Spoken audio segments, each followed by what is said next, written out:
You could have heard this episode 48 hours early on our Patreon, patreon.com/indieheadspodcast. But joining us for as low as $1 a month, you'll receive episodes early and gain access to our Discord server. All of our upcoming episodes will be up on our Patreon 48 hours before it hits our public podcast feeds.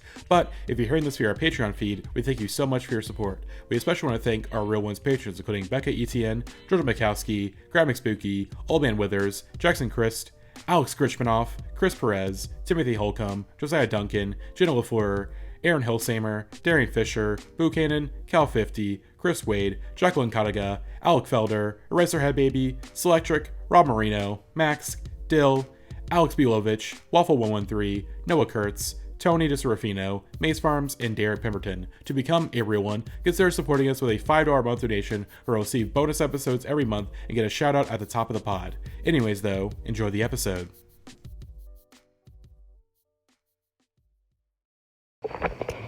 I'm outside my house. I had something to say, but I didn't write it down. I just have a lot of thoughts on my mind. I thought I'd do like a kind of stream of consciousness type thing, and I don't know. I've just been thinking of something like, it was loud. I don't know. You know, there's all these thoughts in my head that just keep going around, and I don't know. They're kind of just telling me, hold it now and watch the hood wink as I make you stop think. You're thinking, looking at Aquaman, I summon fish to the dish, although I like the chalet Swiss. I like the sushi because it's never touched a frying pan. Hot like wasabi when I bust rhymes, like Leanne Rhymes, because I'm all about value. Bert Camper's got the mad hits. You try to match wits, you try to hold me but a bust through. You're gonna make a break and take a fake. I like a steak and egg and shake. I like vanilla. It's the finest of the flavors. You're gonna see the show because then you'll know the vertigo is gonna grow because it's so dangerous you'll have to sign a waiver. Right?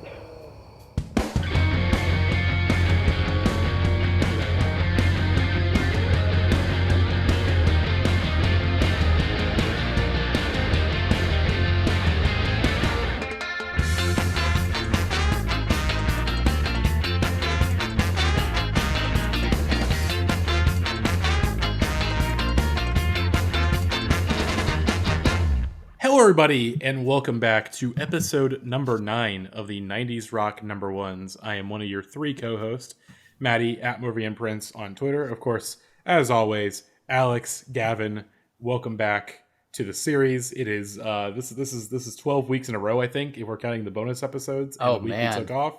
How are we hanging in there? Alex, do you want Alex, yeah. let's try and speak at the exact same time and give the exact same answer. You want to try? You want to try this now? No? Okay, then I'll let you go first. I finished my move from Quahog, Rhode Island to a town called Springfield. Development. Is everything okay? Because obviously, you know, we discussed this last week. You know, you had the little, the Cleveland accident where, half your house gets taken away, and then you fall out of a bathtub saying no. Yeah, and it's been an odyssey. Unfortunately, I had to move into a house where the previous family got evicted. I think they were called The Simpsons. That's the name of a TV show, isn't it? Really? Yeah, I've seen it. Jesus Christ. I'm here. I'm set up. I drove 100 miles today, and here I am on the Indie Heads podcast now. Wow. Yeah, that's an achievement. That's a lot of miles. It's got nothing on my 1,500 miles I drove across 3 or 4 days. Yeah. Yeah, I did 1,400 that same span. Yeah. Anyways, I just want to say, I'm from Rhode Island. Anywhere is far. Gavin, what are you gonna say? I just want to say before we introduce our great guest today that this is a redemption episode for me. The last time we had our special non-member of the podcast guest on, I had to leave early. I said it was because of technical issues, but it was the first time I had an edible and I got too scared. So, now that the special guest is back, I'm excited to actually do something meaningful. But let's introduce our guests. We have 2 great guests today. Let's go. Our podcast guest this week, returning to the series, is Natalie. I believe the 3-peat you were on, but number 1, so 3-peat. Yeah, I am. I'm both excited to do this one because I feel like this time I'm not a chaotic agent. I'm just kind of here for the ride, but I'm also I'm just afraid just seeing things that have been posted, not even in like the Insiders Club chats, but just like in the like Patreon chat, and just fearing for the safety of everybody involved in the series. Oh god. Well, the special guest, if you did not read the title, is Chris Farren. Welcome back to the pod. Hello, thanks for having me. Yes, Chris was on the episode that was essentially the proto car commercial number ones. Yep. We talked about the 2010s alt charts and went through the whatever the top 10 was that week. That eventually went on to inspire the butt rock number ones later on in the year. And so it's funny that we're doing this episode today because we're recording this on September 10th. And of course, the big conceit of the butt rock number ones was that we wanted to talk about songs that were big before 9/11 happened. And here we are. It's the dawn of 9/11. And we're here talking about, we're going to be talking about two songs about flying today, folks. Please. It's a rough one. This is terrible. That was not the conceit of the Bart Rock Show. It was not. You want to talk about Puddle and Mine? Well, that was originally why we did it. Was that I wanted to talk about songs that were big. It's true. You know, We everything were went to 9/11. And obviously, we were interested in how music changed because of the 9/11 event. And we certainly explored that a tiny bit. we mostly talked about Alien Ant Farm. Oh god! Once again, the irony of "Smooth Criminal" being the number one song on the modern rock charts during 9/11. Crazy, just crazy. Sorry this may be a sidetrack, but did Alien Ant Farm's career take a hit? When that Michael Jackson documentary came out? I don't think they were really that relevant when it came out, so I think maybe they would have to. They probably did a little bit. I mean, they probably had to change the set list a little bit. I wonder if they did. I kind of bet they did not. Probably not. Yeah. No. I still hear Michael Jackson's music on the radio like all the time. So I'm sometimes at some of these DIY venues, not recently, but 2 years ago. Yes. And I'll hear Michael Jackson. I'm like, who the fuck is doing this? What is happening right now? It's a test.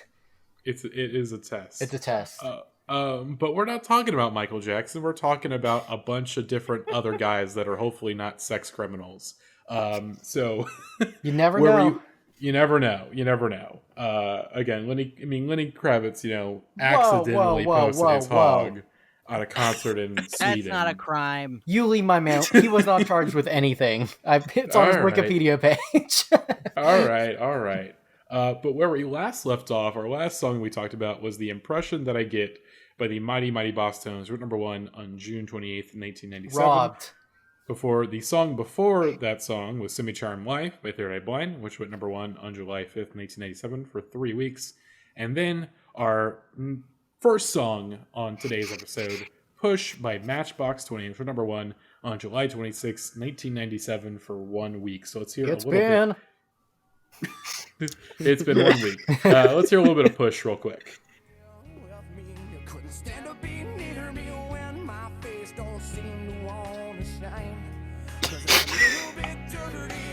I just want to state for the record, my co-hosts have shit on this song. And here's the thing.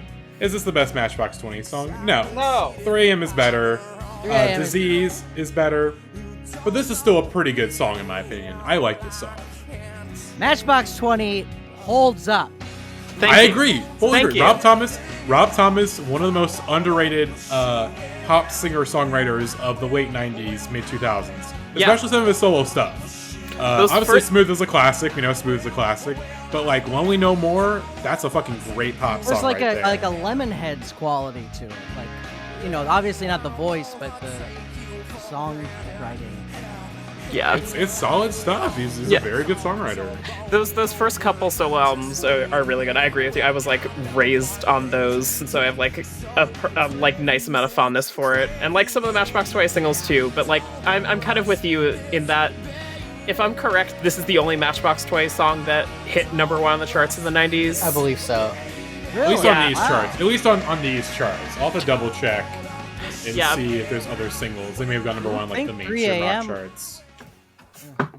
But yeah, I'm with you, Matty. I wish a different song had come up. I'm glad we get to talk about them at some point, if only because I feel like this song is most demonstrative of the like weird intonation that Rob Thomas insists on singing on through like all of his material. Like for whatever reason, his pronunciation of like vowels is like I can't understand it. I don't know what he's going for.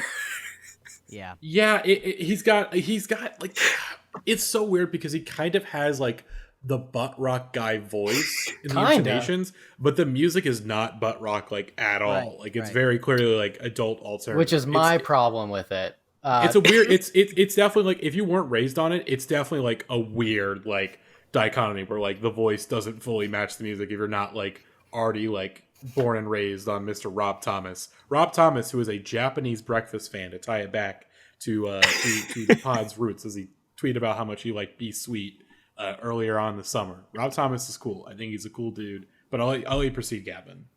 When this chorus hits and like no distortion or no punch happens, it feels taunting.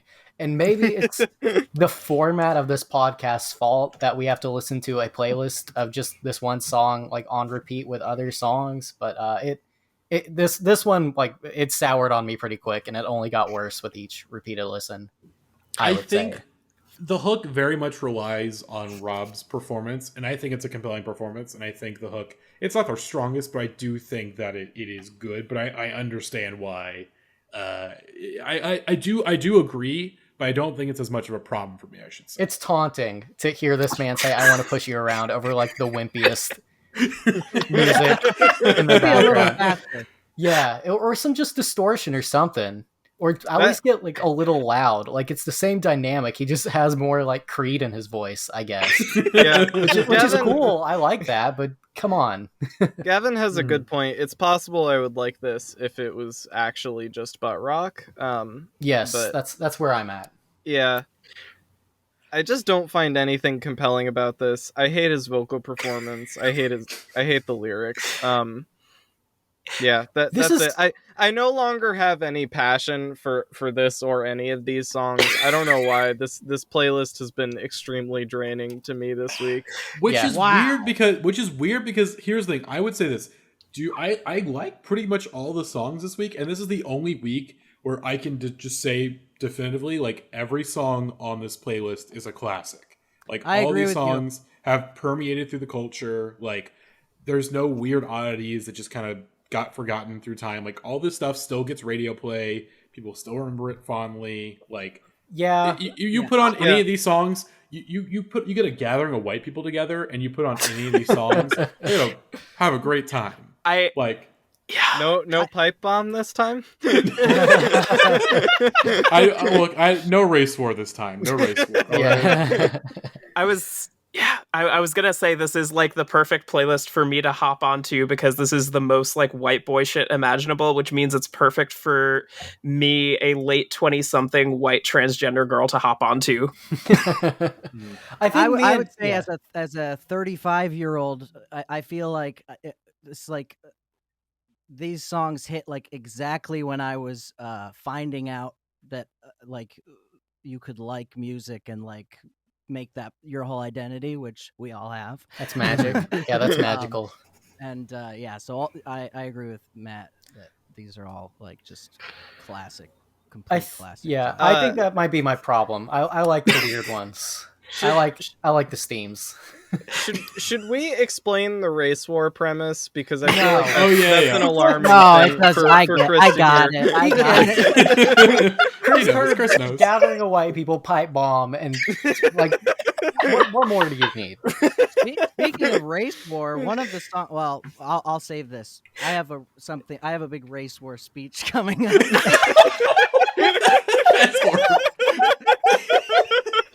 Well, I was gonna quickly mention, since we were talking about 3 a.m. 3 a.m. peaked at number 3 on the chart. I like 3 a.m. I think I like 3 a.m. more. 3 a.m.'s good. One more thing about this song for me, of all these songs, to me, it sounds the shittiest and it sounds the most like an MP3 to me. Yeah. Yeah, I agree. I was gonna say my take on this is, despite my Matchbox 20 love, I do kind of find myself falling on the side of Gavin and Alex, and like the more I was listening to this playlist, the more it was kind of like souring on me, just from like the way that like kind of very kind of slow and soft verse leads into that particular chorus.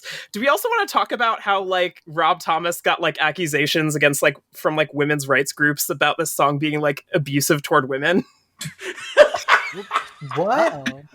I'm sorry. Just imagining, as Gavin said, the chorus is so wimpy. It's so fucking wimpy. Yeah, it sounds like a middle school fight type song. But who am I to say? Jesus Christ. This is sadly the only appearance of Matchbox 20 on these charts. I think pretty quickly the mainstream rock pop sect pretty much took them. That's one thing, is that all these songs are classics, but this is very much like, this is the playlist. Alternative is dead. Whatever alternative was in the early mid-90s, it is dead. It has been completely commodified by the pop music industry. Like, there's barely anything alternative about any of these songs, which is funny because it's like, at the time you go, okay, yeah, there's nothing alternative, but then you go to like what's in the 2010s, you go, oh yeah, and that's alternative, baby.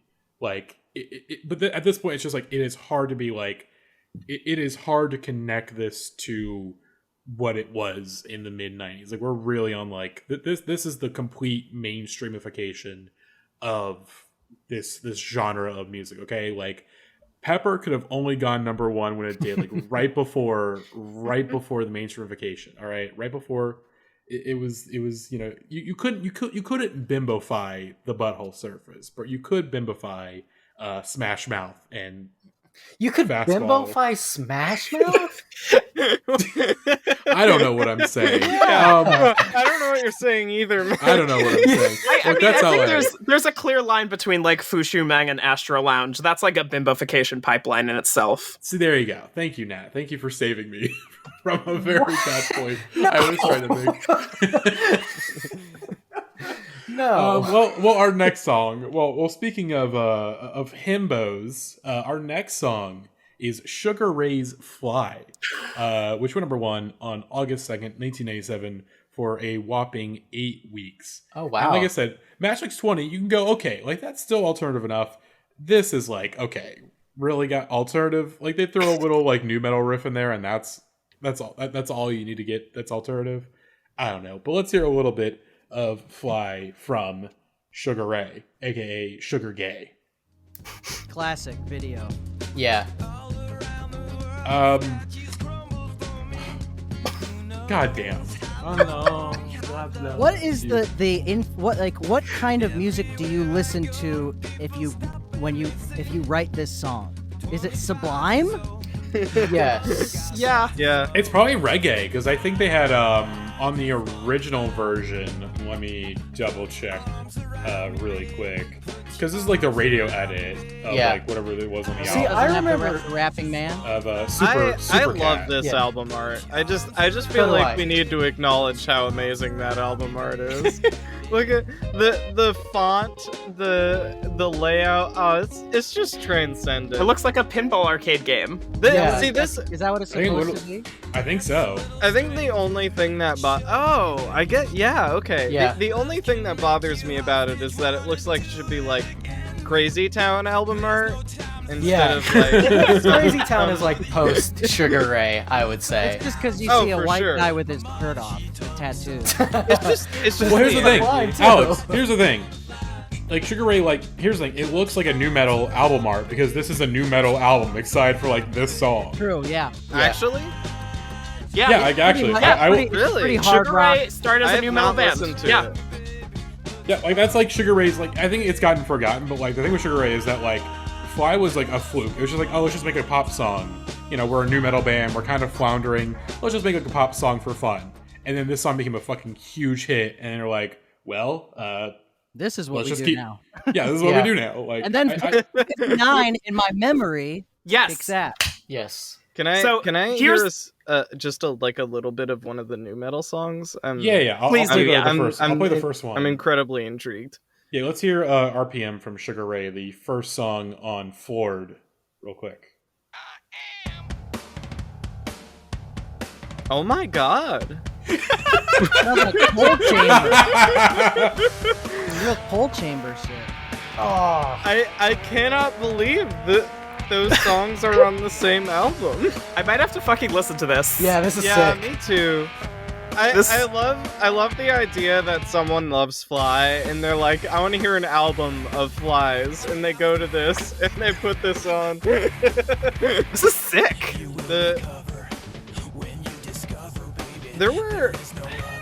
This is awesome. There were thousands of people who heard Fly on the radio and went and bought this the CD CD. for Fly and were greeted with this. This is a playlist full of albums that people bought for the one song and got flummoxed Yes, by. absolutely. Did they speaking didn't of- have any other hits from this record, did they? No. No. I do want to bounce off something that Chris said, because I'm kind of mildly upset that I'm not on the episode that is 1459, because that is one of the like anecdotes that I have is that my parents had a copy of that album lying around, and like the most vivid memory I have of that is, as a joke, that album starts with them doing a riff on death metal, and I have the lyrics pulled up to read to you. It is the most weak-ass shit. Are you ready for this? I'm so ready. I'm so ready.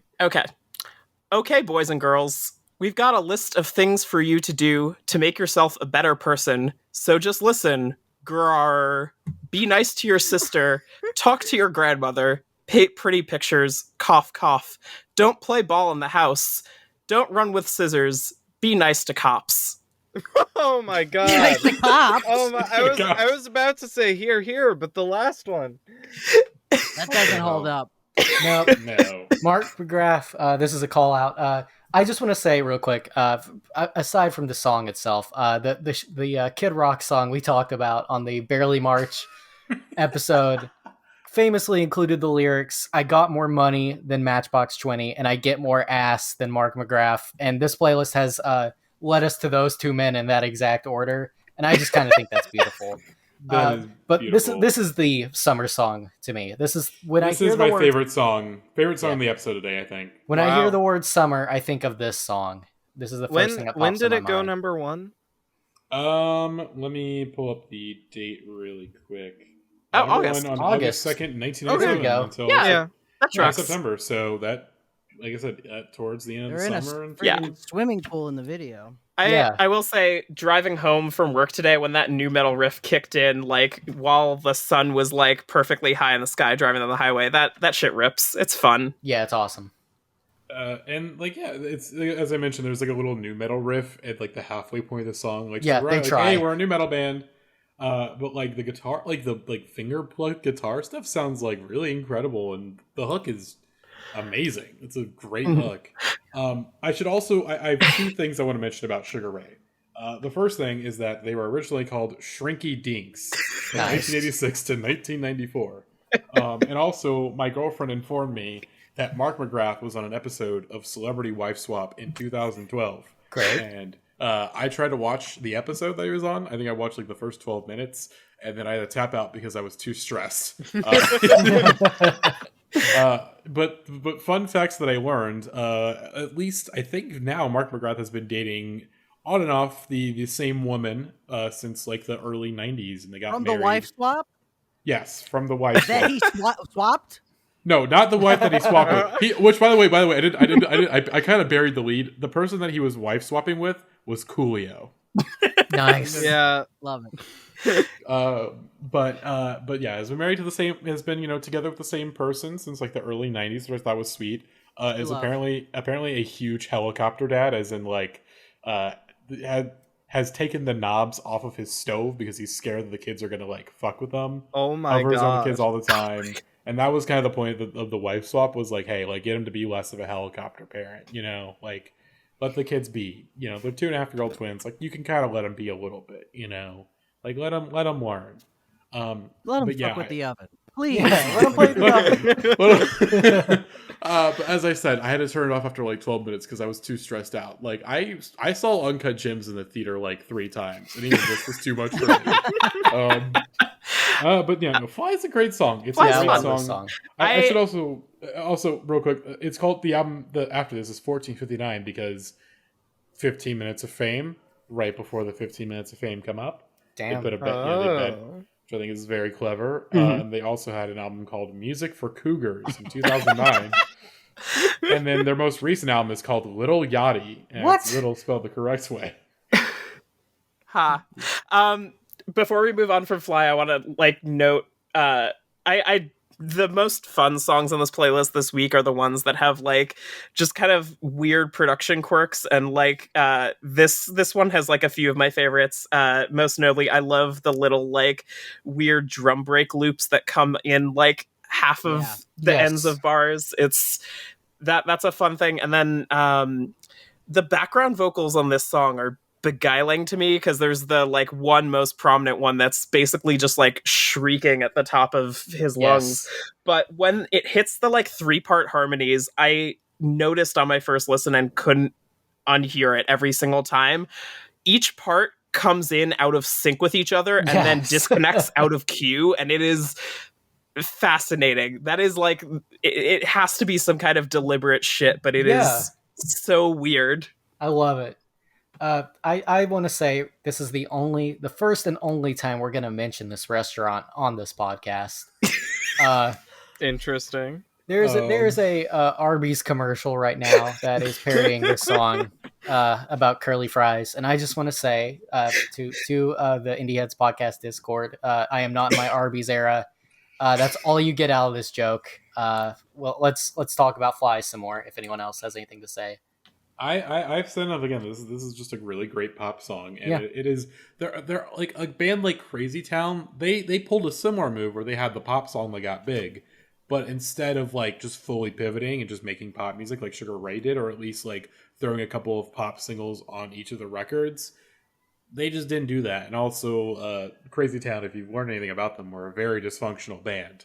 I recommend watching the One Hit Wonderland that Todd and the Shadows did on them. Take a drink. Maddie mentioned Todd in the Shadows. Yeah, take a drink. I mentioned Todd. There's a couple Todd. I think this.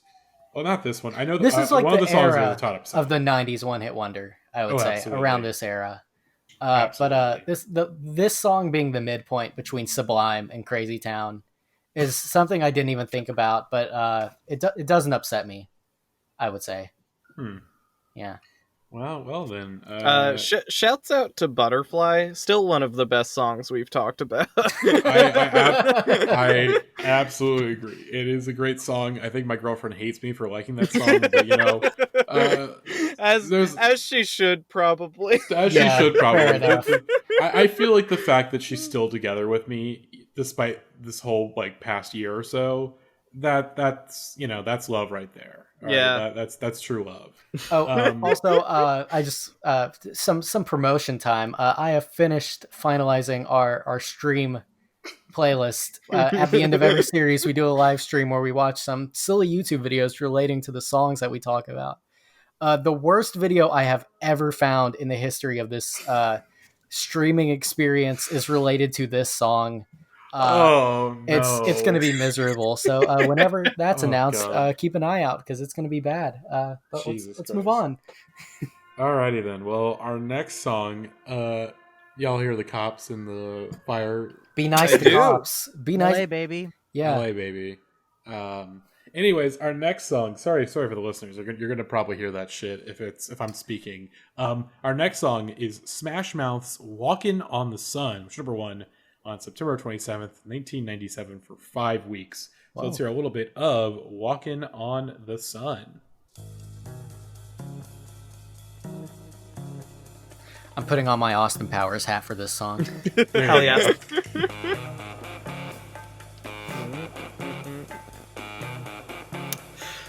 There's an interesting thing. I'm gonna look up when Spy Who Shagged Me came out.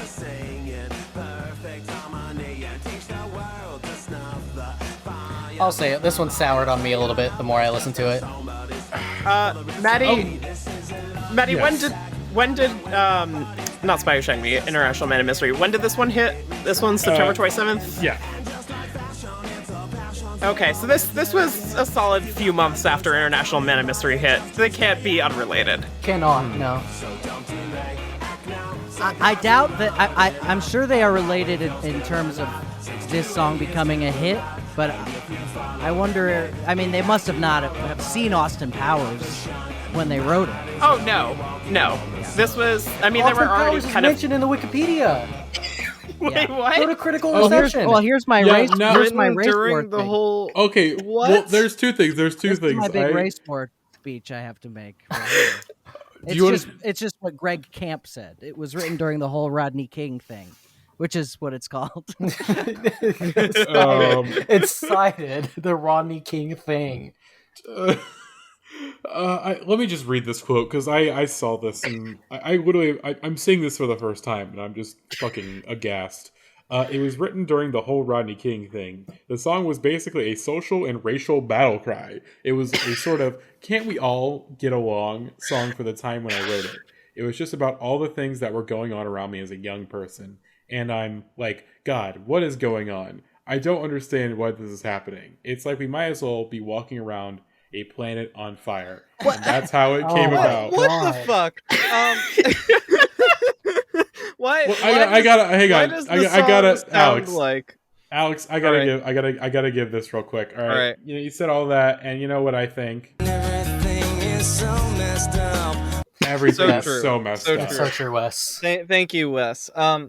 Why does this song sound like you're waiting in line in a grocery store in hell?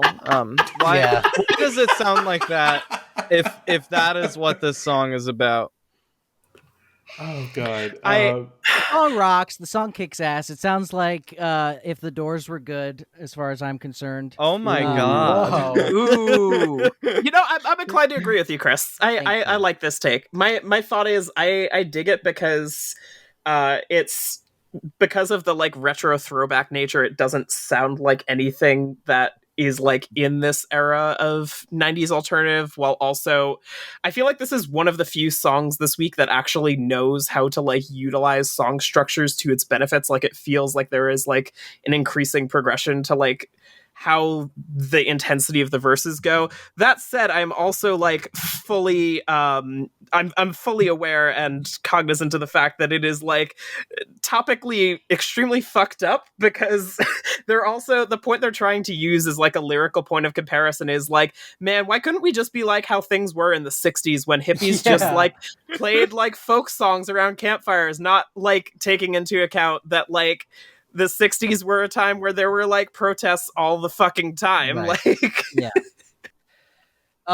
Also, I would just like to point out the if you go back to the Wikipedia, the European maxi single, what track 2 is called, and I'm really interested in what that is.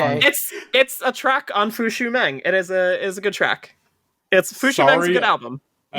Sorry about your penis. Yes, sorry Can about we get your a penis. Rap Genius lyric sheet up for "Sorry About Your Penis" by Smash Mouth? It's only 1 minute and 23 seconds long. We're not gonna listen to it. But I don't know. I think we need. But are we not going to listen to it? I want to pull up isn't though. there a song on Fushu Mang like about his like partner getting their period or something? Really? Wait, I did not. There's a song on there about how much he hates his neighbors. It's a pretty fucking weird album. There is Padrino, which is the song about Italian stereotypes, which is great. Jesus Christ. I just 20th anniversary bonus tracks. Yeah. Yes. There is allegedly. When I was on the page, there's a 2017 version of "Walkin' on the Sun," which I guess is the Dave Odd Club remix, maybe. So I'm intrigued to hear it. I'm just gonna press play on this and see what it's like. Wow, it sounds exactly the way I thought it was gonna sound. He said son.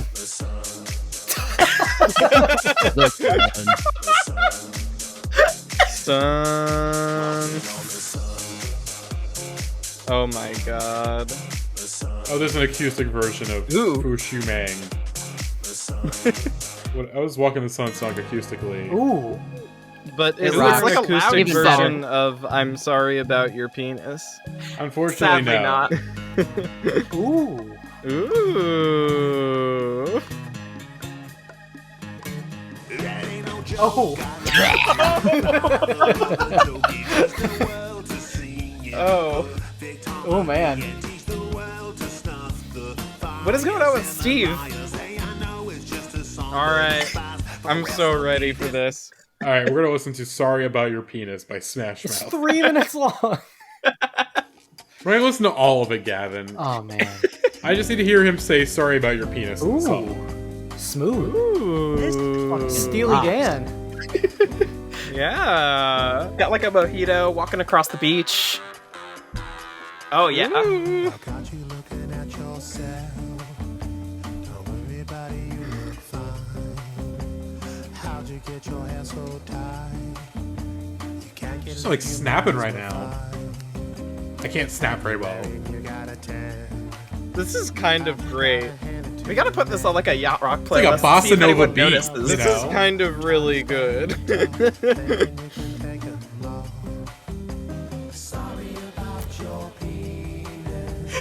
Yeah, we're gonna need that on the soundboard. Please. Oh, I'm so glad you've all been introduced to this. Yeah, we're gonna need Holy that on the shit. soundboard. Yeah, that's Holy just that shit. is just a Steely Dan song. That's awesome. Holy shit. Steely Dan wishes they could write something as good as "Sorry About Your Penis." Yeah, Oh I'm. my god. You know what? Walking on the Sun might be better than I think it is. Oh my god. Yeah. Respect to Smash Mouth, even though they played Sturgis. Don't do that again. Yeah. Oh god. This is a good song. It's just weird to hear this be like this kind of like satirical song compared to like All Star, where like Smash Mouth were a band like they didn't sell out because they already were like basically sellouts as soon as they came on the scene. But even then, like All Star is such a like a this like you could still hear this like a kids movie soundtrack or whatever. But there's like okay. But All Star is like it's for the kids. It's for children and babies. It's But like it's good. prepackaged for Kids Bop. Exactly. But any final thoughts on "Walkin' on the Sun"? I feel like we all. I just feel like we heard "Sorry About Your Penis" and Yeah, whatever. I think the whatever penis Boss song Rocket is were. way better than I agree. I agree. For Bear, truly. Well, we go to Chumbawamba with their big smash hit Tubthumping. which was number 1 on November 1st, 1997 for 7 weeks. 7 weeks. 7 weeks. So Whoa. let's hear a little bit of tub thumping real quick.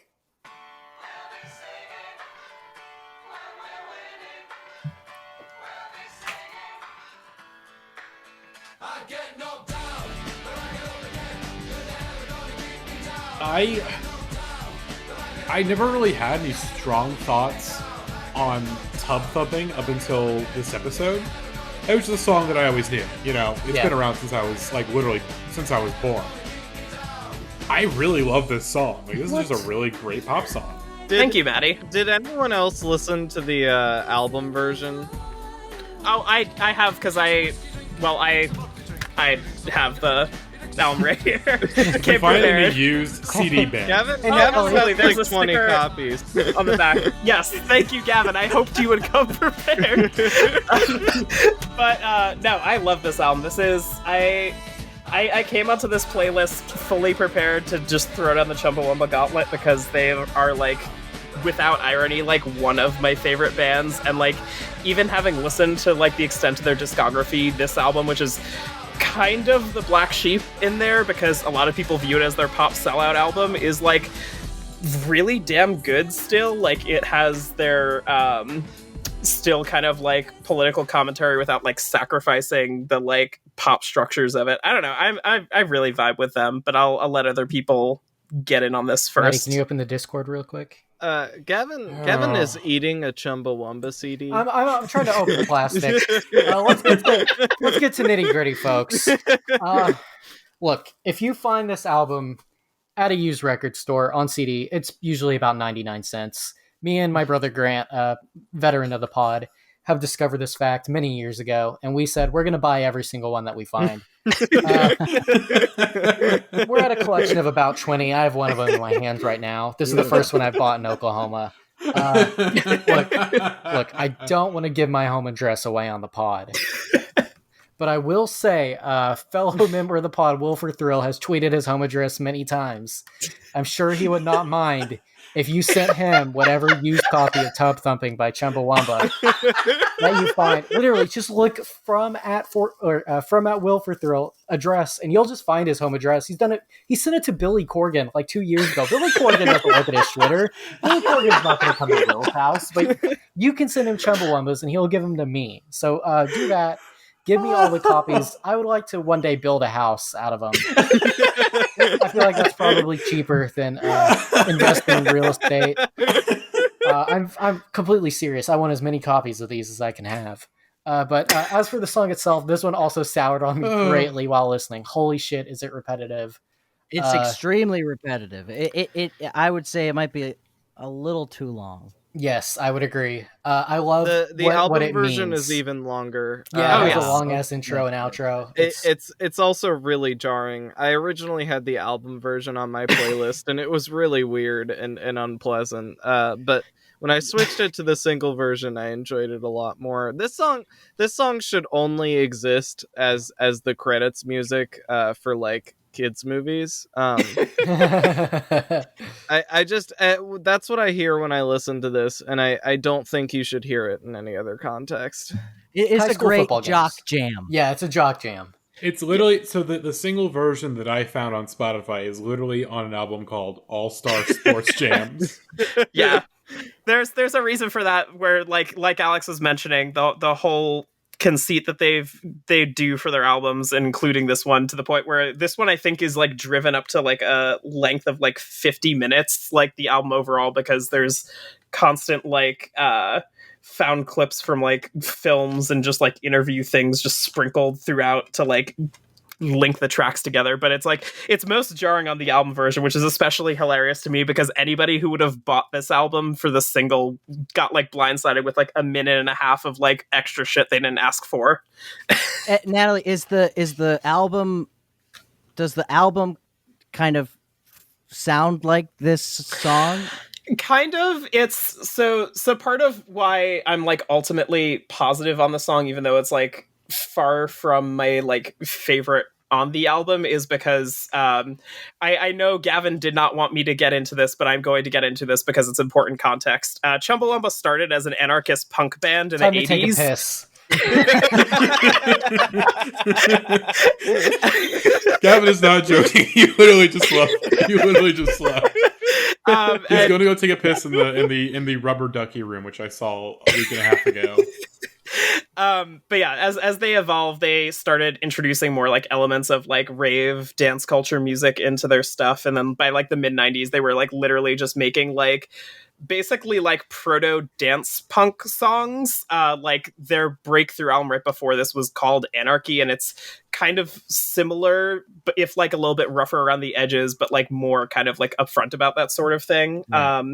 And like the stuff here is not quite as repetitive. It's definitely, there's more content to a lot of it.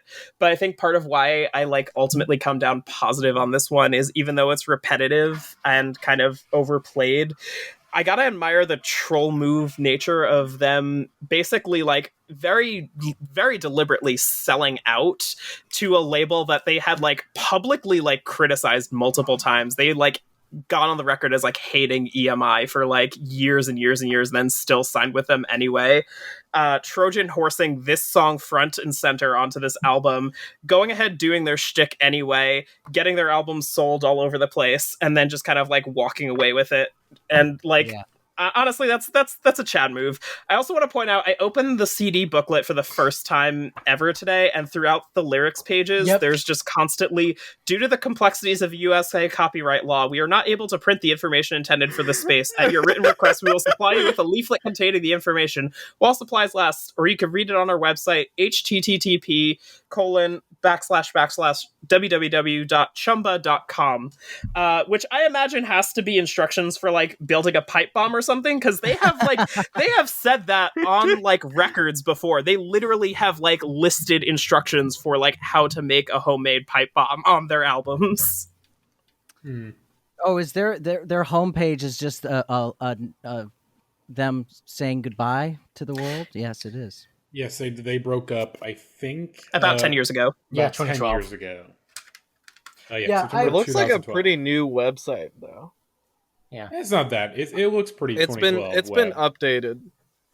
Wow, Probably. 2012 was 10 years ago. When Yeah, you say probably. 10 years ago, I think 2001. Yeah. And I I do- have thought that for, I guess, probably around 10 years now. I do respect this band and their political roots. I've been hearing about them for so long. I'm over it. And this song just whatever, like it's a jock jam. Like, I'm sorry, it doesn't get any better in my mind than jock jam. So sorry, Chumbawamba. What's so bad about jock jams? I don't know. They look. You can either jam like Fish, or you can be a jock like Crazy Town. But don't be both. Representation matters in the jock jam community. Look, Jock jam. Jocks do jam. CNC Music Factory, no issue. Dudes rock. Yeah. Jocks jam. Don't know anything. Chicks. I don't know what chicks do. Women be shopping. That's actually very true. I have found. Yeah. I have been known to shop. I will say that. There you go. Thank Case you. in point. Yeah. Oh God. Do we have any final thoughts on Tubthumping? I need help. By the way, I need the an space adult. that the space that Alex is in, it literally looks like they were kidnapped by the primitive radio gods for Yeah. saying that Are the you impression that I actually- get could beat them up. Are you actually in a closet right now, Alex? Yes. Yeah. Hell yeah. Okay. Happy to hear. That's my new podcasting space. I love that for you. I should actually try that out. Oh my God. Well, our next song. So after Chumbawamba's reign on the top, Everclear's Everything to Everyone at number 1 on December 20th, 1987 for 1 week. We're not talking about it. We're talking about our next song, Marcy Playground's Sex and Candy, for number 1 on December 27th, 1987 for a whopping 15 weeks. It was the number 1 song of 1998 overall. I don't know if it was the number 1 song of the entire 90s. I don't think. I think it was. I don't think. No, it it's Semi-Charmed Life. No, it's not. No. Well, if it was, it would probably say say so. I'm on here. pretty sure it was. It might be, but it's not. That It's is not telling me. It's not telling me on wild. here. 15 weeks is crazy. That's crazy. I think Yeah. It's not. It's not the song that went number 1 for the longest. That is on Yeah. the next episode where we got a Oh, solid my 16 weeker. Oh, wow. God. From a very cursed band that we love to talk about on this series. we do love to talk about We them. do. But let's hear a little bit of Sex and Candy Unfortunately. from Marcy Playground real I quick. cannot believe Sex and Candy was number 1 for 15 That weeks. is, it's truly bonkers Yeah, to me. that's unbelievable to me. It's such a nothing song. Like Yeah, I it kind really of like is. it, but it's such a nothing song. It sounds like a Iggy Pop B-side or something. Like it's like just slow and kind of like he's mumbling. Like it's a cool song. I think it's a good song, but it's like I would never pick this song out of a lineup to be like this. Guess which song is gonna be a fucking huge hit song? Apparently, Yeah. people went bananas for this in '97. I'm one of them, Like, baby. It's funny you bring that up, Chris, the like Iggy Pop, because I could kind of see that being like one of those like 90s Iggy Pop like B-sides. To me, it just Right. kind of the reason it doesn't do anything for me is it kind of just stays at the same like place the whole time and like feels like it feels like the worst of both the post Nirvana and post Beck runoff, where you have everybody trying to do their Kurt Cobain impressions while Right. also trying to jam a bunch of nonsense words in there, and it just doesn't do anything for me.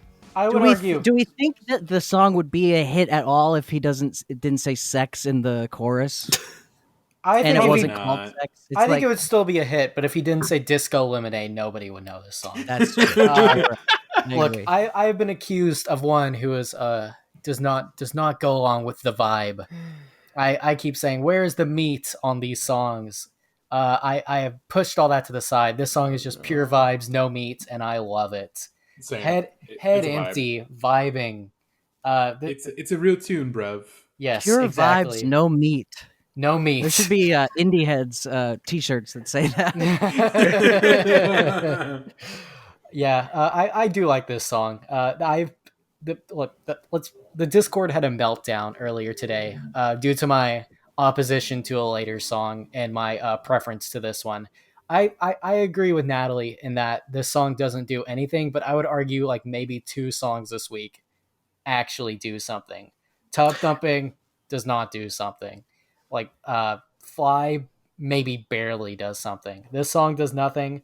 But he says disco lemonade, and it's about smelling sex and smelling candy, which gross but cool, I guess. If you hate this song, you are a teacher or a principal, is my comment. You are anti-candy.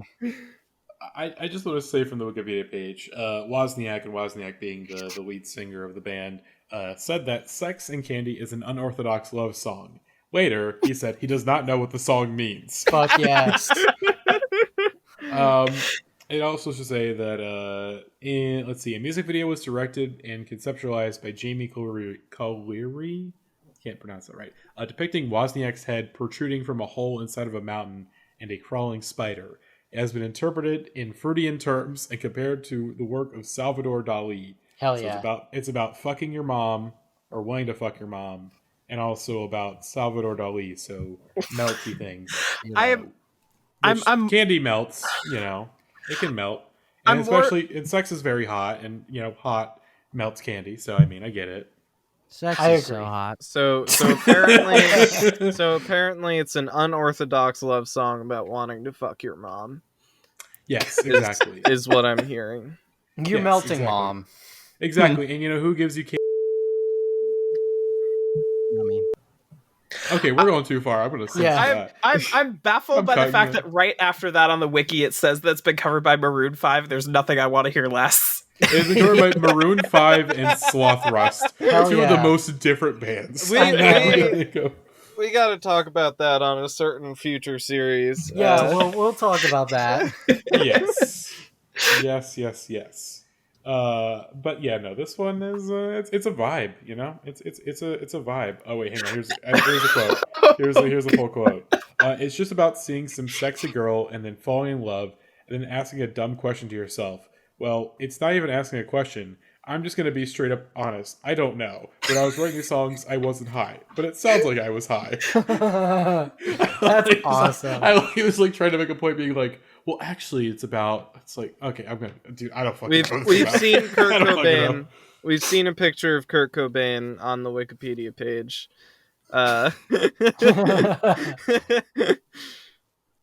Abstract's lyrics reference Double Cherry Pie, Disco Superfly, Disco Lemonade, and Platform Double Sway. I hate all of those lines. But I enjoy this song. I did for a very long time think that this was a Nirvana song, and I kept like digging through their discography trying to find it when I was a teenager.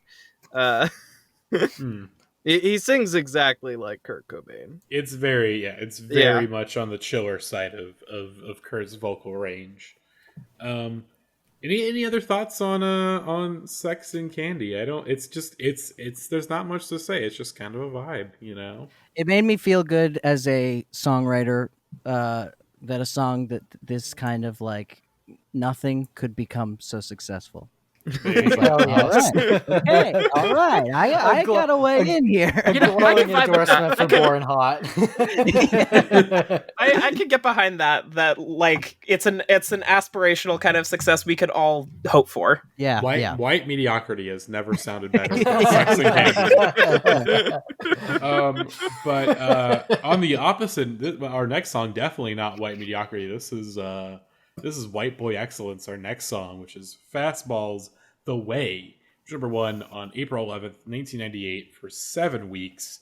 We're getting into the long reigns here because, of course, early on in the series, you may note that I'm going to scroll up, Chris, so you can kind of see the fact that the numbers don't go past 1 usually. You get a couple 3-weekers. You get even like a 4 or 5 or even a 7 early on. For the most part, it's just the 1s and 2s and 3s. because we were stuck in the early 90s for like 5 episodes. Yeah. That's so interesting because the farther back you go, like the more like, oh, these bands still have careers or like are like legacy like bands. And then not all of them, but almost all of these bands are like literal one-hit wonders. Yeah. Yeah. I mean, like I said, Gene until loves Jane's Jezebel. Addiction. Yeah. I mean, everyone is kicking and screaming to head to the arena to go see the Gene Loves Jezebel World Tour. Well, it depends on what Gene. Which one are you seeing? Which one are you seeing? I'm trying to go to both shows. Yeah. we need to open an island where both Gene Loves Jezebels can play. I mean, our friend Jared. I mean, he's got an island. He's got an island. That's true. Croatia.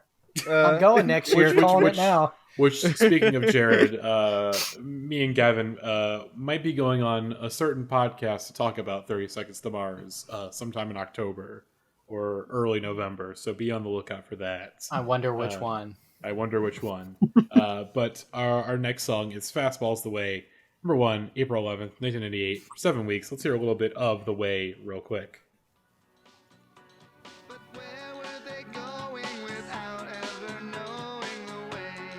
I had never heard this song before this week. Really? Apparently everyone knows this song.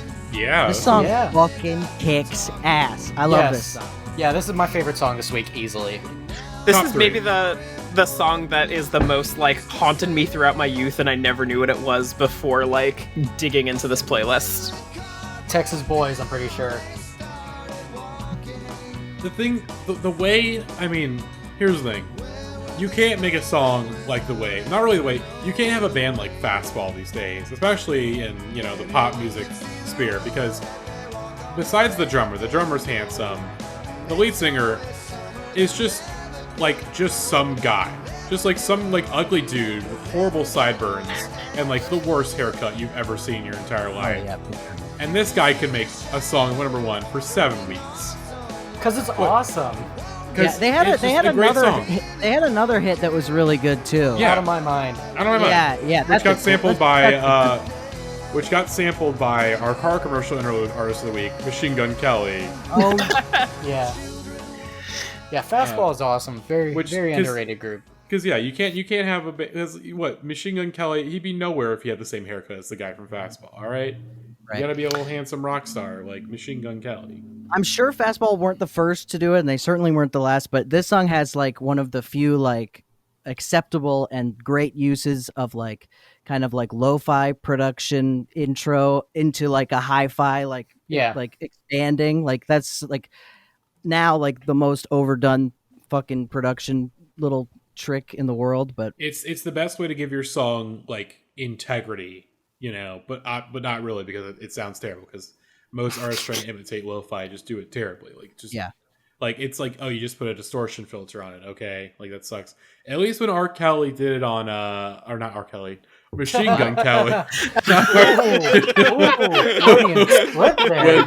When Machine Gun Kelly did it on it's the song with Halsey. He did the same trick on there, but it actually kind of worked because it sounded like an iPhone like voice memo. It worked pretty well.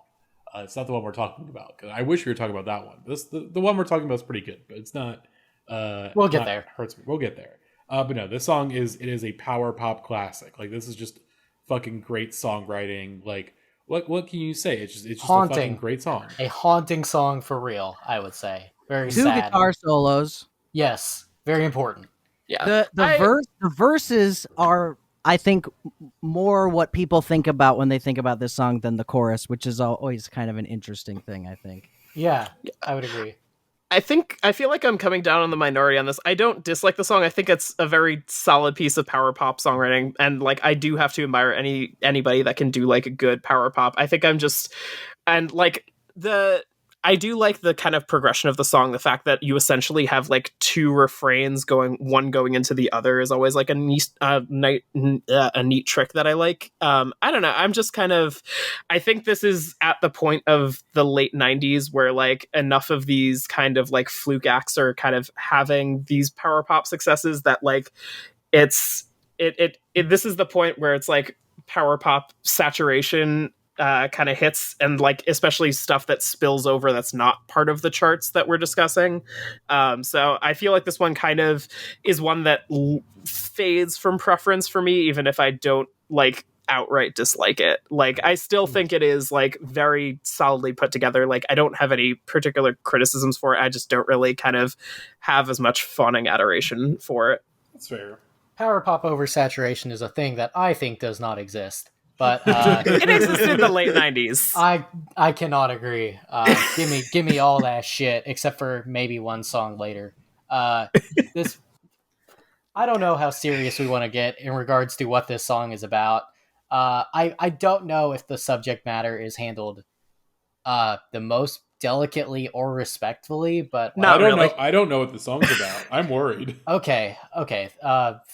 Don't know the full story. This song is about a real story of an elderly couple who one day up and decided they were going to some sort of like food festival far away. They were like, oh, let's do this. And then they went missing and died on their way. People think they drove off a cliff. So like the whole chorus about they'll never get cold, they'll never get old and gray, or their children woke up, couldn't find them, stuff like that. It's about a real thing that happened. Sorry for not knowing all the details. I should have done my full research on this, but I have my debates on whether it's handled the most respectfully. But as a piece of art, I will say that it's a good song. Yeah, I would say if I were the songwriter, I would have just never told that story and just been like, it's about yeah. It's a story I made up. Yeah, it's something I made up. But yeah, it's about a real thing that happened. Very sad, very tragic. Yeah. I think. I don't know how I should feel about it. He should have just pulled a Marcy Playground, just being like, well, it's about... I actually don't know. It's an unorthodox love song. And nowadays, if that's happened, it would have been like a 10-episode true crime series instead of I would watch that. I would watch a Netflix docuseries about the couple from The Way. Yeah. You can intersplice, interviews with the band members, Yeah. I have like a little. I assume did everyone here watch the HBO Woodstock documentary? Yes. I watched as much of it as I could before I got mad. I just want a little segment, like the Dave Mustaine segment from there, where you just hell yeah.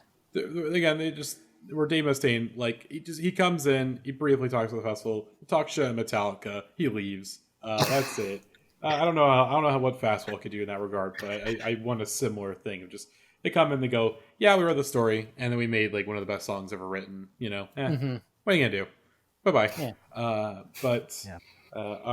Speaking of power pop classics, though, we're on to another one. In my opinion, I would say Gavin and I are going to get in a fist fight over this next song. Alex and I have decided that any fights that happen on this podcast will be instantly apologized for, and we will make kissy noises at each other for at least a full minute. So if a fight happens, just know it's all okay. We still love each other. Yes, our next song is Semisonic's Closing Time, which number one on May 30th in 1998 for 5 weeks. So let's hear a little bit of Closing Time from Semisonic.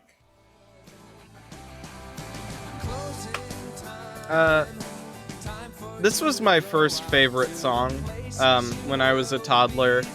We had this on cassette, I think, and one of the few things I knew how to do. I could barely walk, but I knew how to get myself over to the little tape deck and press the right button so that when closing time ends, I instantly had it playing again.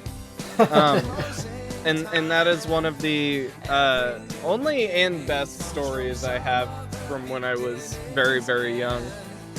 Gavin, you're going to hear that story, Gavin, and you're going to talk shit on this song. Look, a baby enjoyed this song. That's cool. This song... Fuck you, Gavin. This song is not a piece of art. This song is a utility. This song is a wet floor sign. I don't think it's very good. Baked into my DNA. Apparently, it's about welcoming your child into the world. One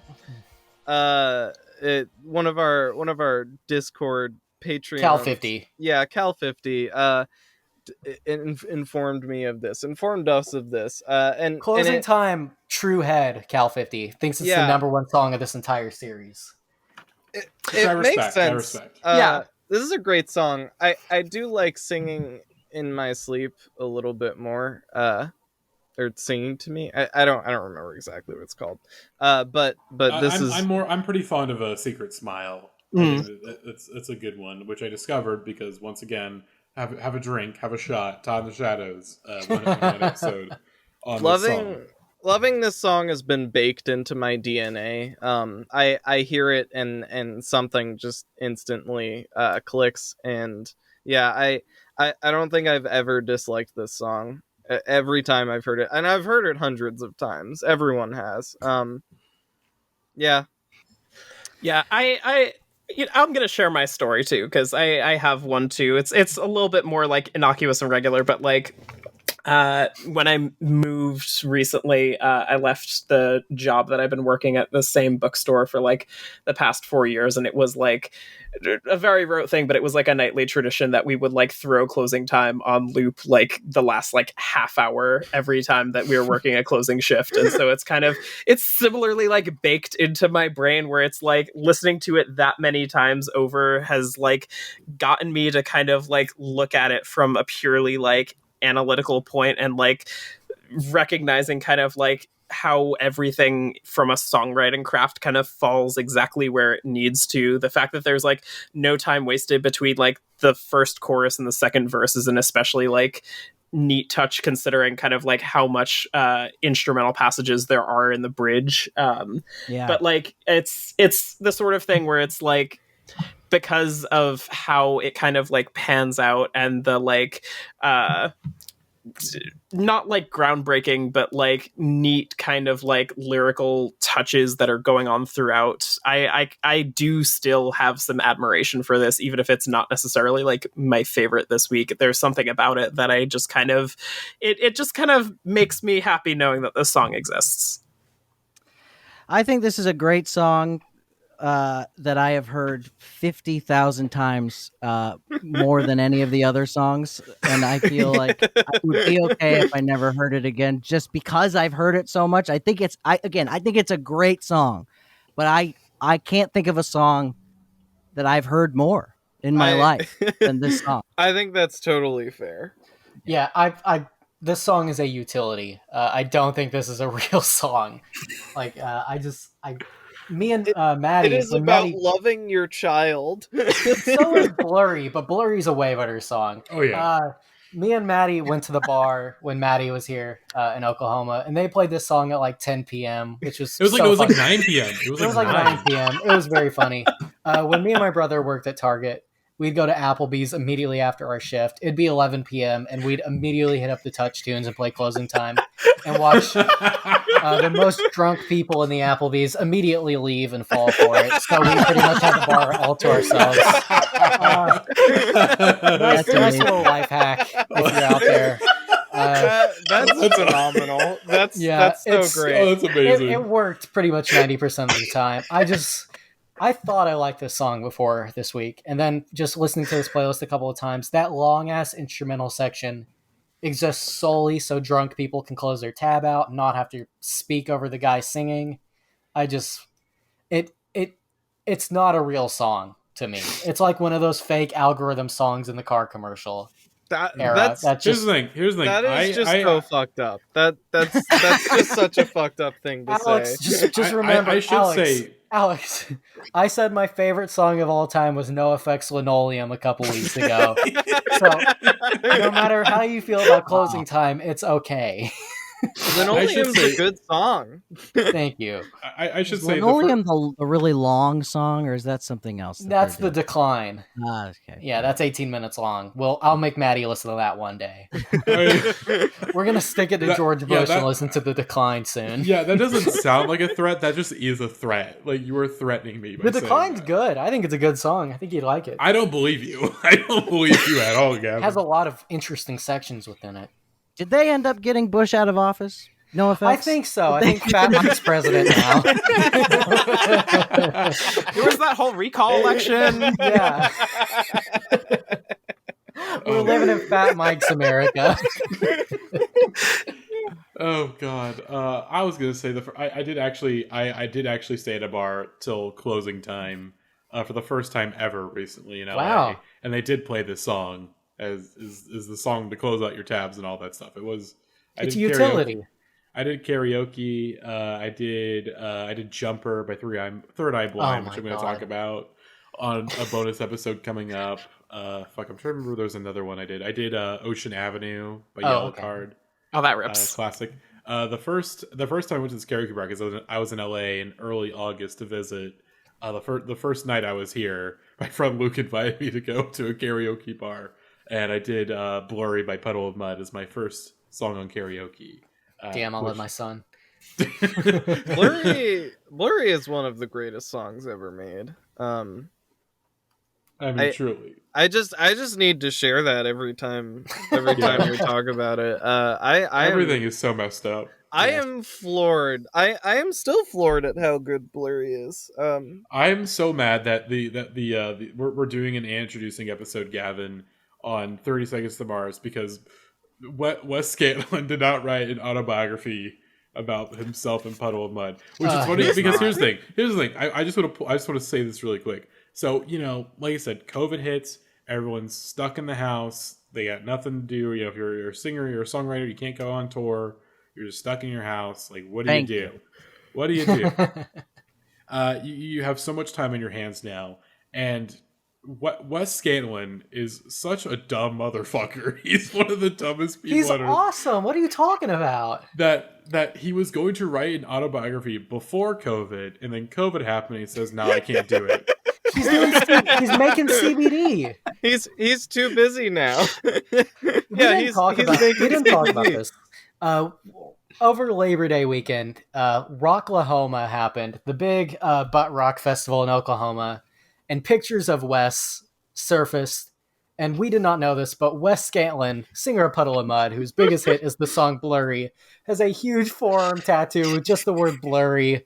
That's so fucking awesome. That's the coolest move you could ever do. Yeah, it really I've got on my the same spot where Wes basically has this Blurry tattoo. I have my Joyce Manor tattoo. I'm gonna get this covered up. I'm gonna replace it with Blurry. Yeah, we should all get matching Blurry tattoos. Semisonic closing time. I really thought I liked this song, but man, I don't. Sad. And speaking of sad, Alex, I still love you. I love that you had that experience. Can we get some kissy noises? Let's get some kissy noises. I love you, Alex. Do we have to do the full minute? No, we don't have to do a full minute. Okay. Matty, you can just edit a full minute of that. Yeah, I can loop it. Yeah, get it on loop. I'll put it on loop in the background. But our next song is the Goo Goo Dolls with their song Irish, #1 on July 4th, 1998 for 5 weeks. I think the two Goo Goo Dolls songs this week are two of the biggest race war songs in the series. Hold on, I'm gonna put on a shirt I like a little bit less. Every single time I go into a Marshall's, I hear the song Slide. Oh god, should I pop? Well, okay, Gavin, you got We've got some time. You got like 45 seconds, maybe. I love that it hit on July 4th. Like, that just feels right. Something that just feels perfect. I want to also get ahead of this and make sure I'm the one who breaks this. I'm sure somebody else has pulled this up. People are aware that this was written specifically. I'm wearing this shirt backwards. Not yet. Ripped in half when the chorus hits. You got like 10 or 15 seconds. Hold on, I'll hold off until Gavin does this. This visual gag on our audio podcast. I want to pop my friends. I really hope you're going to be able to do it. Holy shit! I did have to cut it. Holy shit! I cut the neck. That's how Hulk Hogan did it. I'm going to put a real shirt on. That was magical. I think that changed us. Yeah. Holy shit. I was just gonna say that people are aware that this was written specifically for the Nicolas Cage film City of Angels, correct? Hell yeah, of I course. did not know Let me that. double check. This is I will also double like check during the time where like soundtracks were such a big thing for bands, and like so many music videos were like tie-ins Look at with movies. look at the single artwork. Yes, Hang on, I can't- it's you guys literally are- just Nicolas Cage. Yeah. The single artwork is a still of Nicolas Cage from the movie. That is amazing. It's This is the most dramatic song ever made. Yeah, if I was 14, I would dream of killing myself to this song.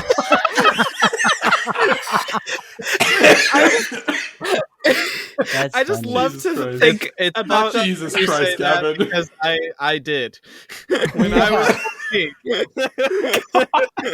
I just love to think about the Goo Goo Dolls, like thinking about like what must like sad Nicolas Cage angel who wants to be a human, what must he think, and then writing this fucking banger of a song. Yeah, it's a very long, or it's long song, but it should be long. It works at Yes. how long it is. It's so epic. I have a take, and it is not a problematic take, and that is a good way to preface a take. Over the past like 2 or 3 years, I forget, I have not really been comfortable listening to Ryan Adams anymore for Right. some reason.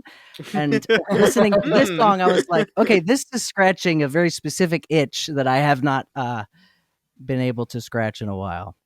And that is my non-problematic take. Thank you. I It's love funny, that for you. I was gonna make a Phoebe Bridgers joke. I was That feels gonna say inappropriate. I was gonna invoke so many questions that are already answered by my shirt. Oh god! No, this one is it is so dramatic. We It mentioned is- last week, Alex wasn't here, but the song "The Freshman" by the Verb Pipe is like one of the best songs when you're a teenager on the bus and looking out the window that you can listen to. This is the song you listen to on the bus. Oh, yeah. when you're a oh, teenager. Yeah. absolutely. I like ripped my parents' copy of this song from like the City of Angels soundtrack and was just on my iPod and just like fully just like doing that. That's just the vibe. And I think that's, I don't know, there's like, it feels weird to say it's like a guilty pleasure because I just like, I feel like I unironically enjoy this song just I for, think I do too. it's, Yeah. it uses dramatics in a way that works, like Yeah. just plain and simple. But like there's something about it that like gets to that particular part of my life where it does feel like I'm 14 and this is the only song that matters. Yeah. Yes. I just remembered something about the City of Angels soundtrack, because as I remember it, it's pretty much just this song and then the score, or what I had was. And a Jimi Hendrix song. Okay. I think my mom was having like a dinner party, like an adults only dinner party that I Right. wasn't allowed to hang out at. But she said, "Will you put like classical music on for me?" And I was like, "Okay, yeah, I have this." And I just put on like the last half of this album, and it's like very like dark, cinematic, like Track eerie 8. score music. And like my mom like came into my like, "Can you put a different something else on? It's just not really." Don't get track eight. We need to read these artists, please. Yeah, Please. okay. So we're this. I've pulled up the City of Angels soundtrack. The first track is "If God Will Send His Angels" by U2. You got Paul Cole, you got Jimi Hendrix, you got Alanis Morissette, Hell yeah. Uninvited, John Lee Hooker, Sarah McLachlan with her song "Angel," which I believe is that song. Yep. Yeah, it is. In Yep. the Arms of an Angel. Holy shit. The soundtrack is Wow. not subtle This in the is slightest. crazy, yeah. Goo Goo Dolls and Peter Gabriel's "I Grieve." I played Uninvited by Alanis Morissette in my high school marching band. That that's just awesome. unblocked a memory to me. This song is so awesome. Someone in our Discord said like this is the song that like you listen to when you don't realize that other people in the world experience negative emotions, which is funny and true, and like this is like the ultimate like I'm the protagonist of life type Right. song. But like songs like that have to exist, you know. You have to have songs like that. Yeah. That's Because why a lot of sometimes songs do exist. sometimes we feel like the protagonists of life, and this is the soundtrack of that. You know, we all Yeah. have those moments. Oh God. Do we have any final thoughts on the Goo Goo Dolls, Iris? They're coming back. Oh wow. Yeah. Again, I'm saying this now because I want the listeners to hold me accountable if I don't do this. So the Goo Goo Dolls, John Resnick, I believe, his hair is all bangs. Like, it's all like bangs, and they're like little string things. He's got like hair and hair. If I don't have my hair like his during the 90s rock stream, I want you all to hold me accountable, because my hair is all bangs too, and I can very easily style it. Oh yeah. To be I think like you're John underestimating how much work he probably puts into that. There's a lot of work. I'm gonna, like I said, it will take me 3 hours to prepare my hair for the stream. That's all right. I dressed up like Jared Leto last time, and I'm sure Grant will put like 8 hours of work into looking exactly like Dave Navarro. So again, second time. Again, yeah. Maybe we'll get some more cameos. That'd be great. Oh man, well, money for cameos. Well, our next song. So usually this is the point of the episode. We kind of go into car commercial interlude, but we're putting the interlude a little later because I feel like this next song goes in pretty well to our interlude. But this next song is also been a contentious one amongst the chat. But Alex, did you want to say one final thing on Iris? Or No. Before we do that, can we just take a quick pause? I really have to pee. Okay, we can workshop something while you do that. Okay, we're gonna take a little break, folks. We'll be back in just a second. All right, we're back, ladies and gentlemen, as our next song is Eve 6's Inside Out, which was number 1 initially on August 8th, 1998, for 2 weeks before it battled up against our next song by the Barenaked Ladies, before going number 1 again on August 29th, 1998 for 1 week, and then one more time on October 3rd, 1998 for one more week. It's a true battle of good versus evil. I do think it's really funny that there was, in fact, 1 week, since 1 week was number 1. Well, let's hear a little bit of Inside Out from Eve 6. I would swallow my pride, I would choke on the rinds, but the lack thereof would leave me empty inside. Swallow my doubt, turn it inside out, find nothing but faith in nothing. Wanna put my tender I hate this song. It sucks. It actually does suck. Yeah. You can tell this song was written by children, and I'm not going to fault them for that. I am going to fault him for his bad Twitter. We don't have to talk about it. But just it reads like an English class vocabulary sheet to me. Whereas we have praised the dumb guys for embracing their dumbness and making dumb songs. This is a dumb guy trying to make a smart song, but he was a child. I'll give him that leeway. Yeah. But I hate this song. Outside the harmonies are really awful as well. Yeah, they don't make sense. The hook is terrible. The music is uninteresting. The lyrics are about the dumbest shit of all time. Outside of Discotheque by U2, which I hate, this is my least favorite song of the 90s. Wow. To go number 1. I hate listening to this song. Yeah, I was surprised at how much I didn't like it, because in my memory I was like, oh yeah, it's a fine song, and then listening to it on this playlist I was like, oh wow, this is definitely the worst one so far. Yeah, it's just blatantly written by children. Like, the metaphors and everything is just ripped out of a vocabulary sheet. They're like, oh, let's include this word, and then let's figure out a way to it feels like they're just shoehorning in whatever metaphor they think is smart, and it just doesn't work. And I know Matty likes this song. Yeah, I kind of like the song. Yeah, it's bad. I kind of like the song. Yeah, this song is bad. I still want to. I think it's okay. I still want to beat the E6 guy with a hammer. He's terrible. Look, is he bad, or is he just like annoying? He's annoying. He's annoying. He railed. There was some article that came out, and he was like, "Oh, like Eve 6 weren't rich kids who got famous for nepotism or whatever, but their drummer is Don Was as a kid. Don Was produced everything. Right. Everybody walked the dinosaur. Like, shut up. Like, yeah, it was nepotism, bro. You got famous because of nepotism. Stop trying to act like you didn't." One of the first accounts I blocked on Twitter, Eve 6. But that has nothing to do with the song. I just don't like the song. I think it's bad. Why does he make his voice sound like that? I don't know, because he was like 15 he was like 17 when the song was recorded. Apparently 18 or 19. He wanted to sound because he sounded cool. It's like, this is what cool guys sound like. Yeah, it's just blatantly written by people who probably should not have hits yet. They had a ballad later on that, which I like that one. In my memory, I think is good. I re-listened to that ballad to prepare. Please don't make me listen to another Eve 6 song. What? Yeah. Here's I'm interested.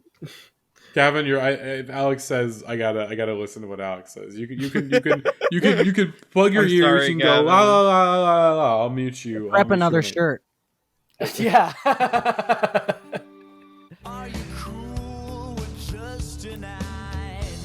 Oh, sounds man. like Matt Skiba alert. Matt Skiba alert.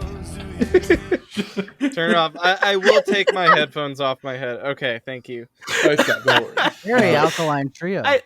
I just like kind of like Sex and Candy for me, but like even more so with this one, like exponentially more. This is just one of those songs where it's like by the time the second chorus rolls around, it just feels like the song is just recycling its same ideas over and over, and just it goes nowhere. It does nothing. It's just like Gavin said, the second you start to like think about the way that the words are put into it, it really feels like it's reverse engineered to like fit certain intonations and rhymes into there, like very awkwardly. Like nothing about it works naturally. It's like lyrical miracle version of like alt rock.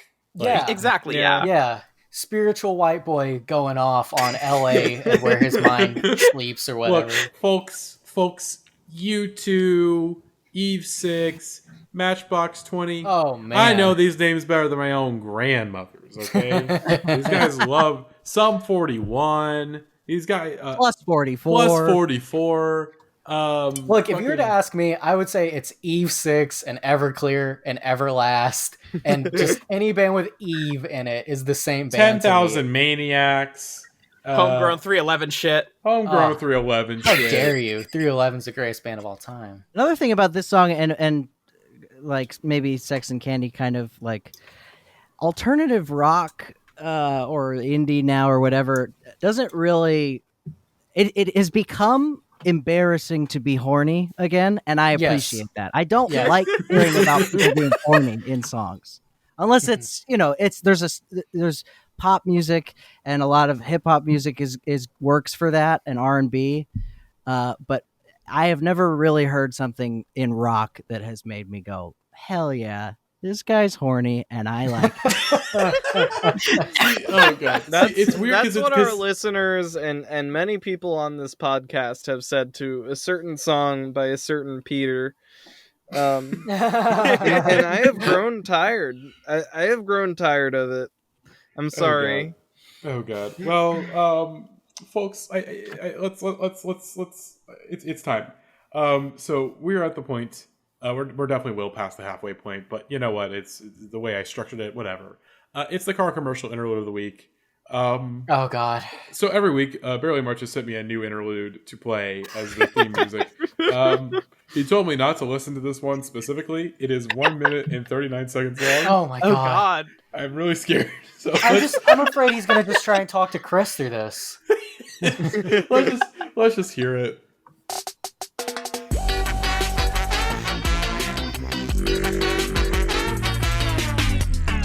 Oh no. I'm sorry. Hijacking this interlude. But there's something I gotta get off my chest. Imagine there's no Peter. Oh no. It's pretty hard to do. Oh my god, he fucking did it. He said he was gonna do it, he did it. Imagine there's no Gabriel. That's even harder to do. Imagine AJ Bowser not voting for Steve. You may say I'm a steamer. Okay. But I'm not the only one. No, I'm not. Oh shit. I hope today Chris Farren will join us.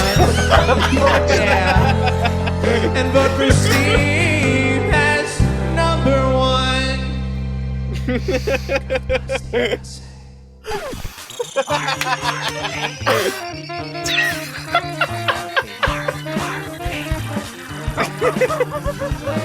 the fuck? Great. I choked on my own hair listening to that. I think Oh my god. Holy shit. What that was beautiful, and I thank him for including my song "Arf Arf Arf Arf Baby," classic. Our commercial interlude of the week is it is Machine Gun Kelly's My Ex's Best Friend featuring Blackbear, which number one initially on March 13th, 2021 for 1 week. It's been Before being overtaken by heat waves for 3 weeks, and then going number one again on April 10th, 2021 for 2 more weeks. Let's hear a little bit of. Actually, we're gonna hear the whole thing because it's only like 2 minutes long, and I couldn't figure out a good. We're gonna hear the whole thing. What? I couldn't figure out a good snippet point, so we're just gonna hear the whole thing. Hopefully, YouTube doesn't get mad. We just gotta talk over it. So I was driving earlier this week and listening to this playlist, and I listened to the song, and I pulled up to the place I was going to, and I got out of my car and I did my business, and I got back into my car, and the radio came on, and it was playing this song. So I heard it 1.5 times before continuing the playlist. I think it's okay. That was kind of my reaction too. It's not my favorite off this album, but I think it's a good song. I don't know what I think about this. I think it's kind of an act of genius in a way. I think there's a little something for everyone in this song. You've got your pop punk, you've got your trap, you've got this like emo undercurrent. I will say the thing this song is good, but there is one man that you're hearing him right now. Yeah, Blackbear. Blackbear. I have some very unfortunate news to relate about Blackbear. I learned this literally just now. According to CNN, not a real bear. No, according to CNN, Blackbear was stuck in Afghanistan and was captured by the Taliban and put forth a firing squad and was shot to death. So rest in peace, Blackbear. Rest in peace, Blackbear. He died. He died at the age of 45 years old. Very sad. R.I.P. R.I.P. Blackbear. I truly don't know what the fuck I think about this. Yeah. I don't know. I think this is like most things. I think it's a true blue car commercial song. Exactly. Yeah. No, that's kind of how I feel about it. Is I feel the same way about this that I feel about anything that hits the charts in like 2021, and that like it does not evoke any emotion in me other than this is a song made to be in a commercial to sell cars. I feel like I would probably like it more if it was more like Machine Gun Kelly embracing the pop punk stuff, just because like I have heard enough of him trying to do the rap shtick for a long time before this that like the trap elements in the song don't really do anything for me. It kind of falls flat on that regard, I would say. Yeah, I think it Bloody feels Valentine's like it's way better. The stuff it feels like it's slapped on. It's pretty hard. It's pretty hard to just get past listening to any of his music, and just thinking the person who made this, I would never want to spend a second in a room with this person. Like, I cannot think of somebody I like that seems more annoying to me. Yeah, I accidentally did that once. I accidentally one day walked into a record store when I was visiting family on Long Island, like right when Machine Gun Kelly was getting big, and did not realize he was like doing a signing there, and that was why it was like super crowded. And the second I realized that, I immediately turned around and walked out. Yeah, hell yeah. So go ahead, Alex. I accidentally saw Machine Gun Kelly live once for about 10 minutes. I was seeing John Mulaney and Pete Davidson perform, and at the end of the show, Pete Davidson brought out noted good friend Machine Gun Kelly to perform, and it was so strange. But isn't it kind of crazy? Isn't it kind of crazy that of those three guys, One of them is the really controversial one. Right now, anyway. Yeah, it's right now, very anyways. strange. But continue, Alex. Yeah, it was more enjoyable than I thought it would be. So I did spend some time in a room with Machine Gun Kelly, I suppose you could say. There you go. Yeah. I think Machine Gun Kelly serves a very specific purpose, and that's making music for my friend Patrick, who sang in my high school punk band, who now works for Raytheon, as I've said before. Shouts out to Patrick. Shouts out, Patrick. I still love you no matter what. Can I play get a new job? Play the one that samples Fastball. Yeah. This one features Camila Cabello, who's also notable right now for being Cinderella. She's Cinderella right now. Camila Cabello, by the way, just auto-tune can't fix everything. You can only do so much. She is one of the worst pop singers that's come out in recent years. This song is literally just the canon, right? Yeah. Oh god, this one. Yeah. Why is she I have singing not like heard that? this.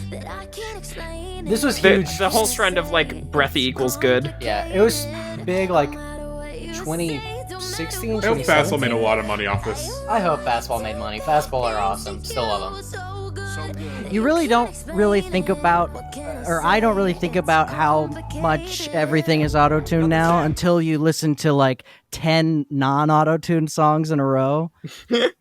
Yeah, like we have done today, and then I love how you turn that off right as Machine Gun Kelly starts. We don't need to hear him. We heard the full 2 minutes of him. We don't need to hear more of Yeah, him. I and feel that's someone who nothing about likes the that Machine song. Gun Kelly pop punk album, I should say. Yeah, I'm okay with it. I hate Camila Cabello. Like Havana's a good song. ooh la la. You can kind of get me to like Senorita if you get me drunk enough, maybe. But otherwise, Camila Cabello is like one of the worst pop singers that's popped up. Like I'm not just saying like bad song. I'm just as a singer. This she's guy terrible. hates this teenage girl. She's not a teenager. I'm the I same don't know age. what. I don't even. I'm know the what same she's age like. as Camila Cabello. Okay, I can bully her all I want. She makes Let's makes kill like she makes like 300 times what I get a year. So right. Chris, I don't want to kill Camila Cabello. I don't want to. That's what I'm getting from this. the only- I wants You've to not kill. said anything to the contrary until right now. I want to give Shawn Mendes a couple little kisses on the cheek though. That's a cute little boy right there. Okay. Okay. Please do not say little boy. Please say that any other way. Yeah. Shawn Mendes is a little cutie. I want to give him a kiss on the cheek. He's that cute. Okay.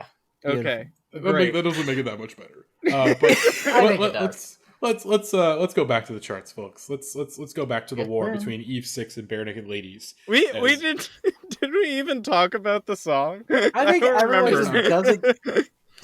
Okay. No one We said cares. enough. Okay. It is a song that tries to mash together a bunch of genres. I think it's mostly successful, but I think Machine Gun Kelly, when he just sticks to the one thing, which is the pop punk stuff, like I just again I'm gonna get on my little soapbox real quick because I think the pop punk album is good, but the best one on it is Forget Me Too featuring Halsey, which by the way I don't know when I'm gonna get a chance to talk about the Halsey record that just came out in the past couple of weeks. That Halsey album is fucking great. It's one of my favorite albums of the year so far. It's a great pop record. Really great production, obviously, from 9 Inch Nails, but I think she's really stepped up her game as a songwriter, and I think it's a very, really, really good album. Anyone that's kind of be like, oh, it's got ballads, it's kind of slow, shut up. And it's like, oh, the production, there's like stuff that's missing. That's intentional. It's great. It's amazing. I am a Halsey-nator now. If you want to step to me, I have a Halsey army backing me now, so don't even try. Anyways, our next song is the Barenaked Ladies 1 Week, which is number one initially on August 22nd, 1988 for It's Gavin. It's been 1 week. 1 week before It's being overtaken by Inside Out, before getting on top one more time for 4 weeks on September 5th, 1998. So let's hear a little bit of 1 week from the Barenaked Ladies. It's been 1 week since you looked at me. Cocked your head to the side and said I'm angry. 5 days since you laughed at me.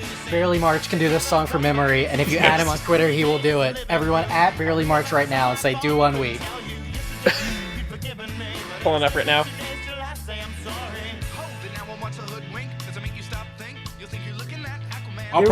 The cold open this week is probably going to be his rendition of the 1 week verse. Yes, definitely. I thought I didn't like this song for maybe 15 minutes, and then I said, what the fuck am I doing? I love this song. Same. Yeah. I revealed that. I'm like, I don't know if I like this song. And then I listened to the playlist like 2 more times, and I'm like, what the fuck was I thinking? Again, this is... I mean, when we talk about the pantheon of crazy white boy songs, this is it's gotta be in your top 5, top It's up 3. there. It's the craziest. It's one of the craziest. It had to be just constant laughing and like cry laughing to be writing and recording this song. I feel like. I have a tendency. Naked? I have a tendency to take off my shirt. No. Solidarity. I'm gonna take off my god. Wow. Real quick for this a lot of shirt work going on in this podcast. Yeah. Gavin ripped his shirt. I'm taking mine off. It's a very visual episode that we've got going on here. My shirt. I got my shirt from Mega 64. It says my youth pastor would love this, and it's a skull guy skateboarding. They only made the shirt available for 64 hours because otherwise was that they a would have probably gotten sued. Strategic cut of this song before the Chickadee China, the Chinese chicken verse? Not really strategic. Just it needed to be as long as you got the gist of the song. Yeah, I understand needing to hear the initial "It's been." Do we want to hear Barely March sing the second verse of the song? Honestly, yeah. Let's do it. Let me see which one is the correct one. It's not this one. I think it's the one. It's the one in his car. Is it? That's Eve 6. That's Eve 6. Yeah. All day, the past 2 or 3 days, it's just been videos of you guys singing. All right, this is the second, number 2 rap verse of 1 week. Off the dome, I'm going to cover my eyes so you don't think I'm reading any lyrics. Chickadee China, the Chinese chicken. You have a drumstick and your brain stops ticking. We're watching X-Files with no lights on. We're done the maison. I hope the smoking man's in this one. Like Harrison Ford, I'm getting frantic. Harrison Ford. Tantric. Like Snickers guaranteed to satisfy. Like Kurosawa, I make mad films. Okay, I don't make films, but if I did the Death of Samurai, gotta get a set of better clothes. Gonna find the camera tiny enough just so my arms are always flying up the backswing. Gotta get into my Sailor Moon because that cartoonist got the boom anime babes. It's the wrong thing. And that's it. Very much was just on tour with Oso Oso. He's on tour with Oso Oso. And found the time to do that for us. And I think that's amazing. This is a good song. Shouts out. There's so much to discuss. Gavin, can you send me again the video you discovered of the Barenaked ladies? Well, Matty, I hate to inform you, I have put that video on the stream, so you're just gonna have to wait to figure it out. God damn it. Let's just say that Naked Day is an official holiday from WB Kids, and you'll have to just figure out what that means by watching the stream. Jesus Christ. The instrumental on this song is amazing. It's so propulsive. It's lockstep. It's just great. It's phenomenal. I love the random string, just super loud strings they'll throw in there. I think it's a fun little touch. Yeah, that little sting is amazing every time it hits. It's this is just the overplay makes it so that you, like you said, you kind of cast the song off. But when you listen to everything that's put into it, it's hard to hate this song. This song is just flat out great. There's so much going on with it. There's so many fun little cast off lyrics. The production and the random different things that are put into the instrumental are wild, that string bit, but also this is just me recycling bits from the Punch Up the Jam episode that broke apart the song, but the random background vocals, the Dans la Maison that goes in the background after the X-Files line meant to mimic the X-Files theme, or the 3-part harmony on the Boom Anime Babes line is just impeccable touches. Who else would that's putting an effort where other people would just be lazy. We gotta commend that. Alex, no one else would write that line. Truly. Exactly. What was the joke that you made earlier this week, Alex? About the two dichotomies of this song? Hang on, did we lose Alex? We might have lost Alex. We lost Alex. Oh no, Alex. Flatlined.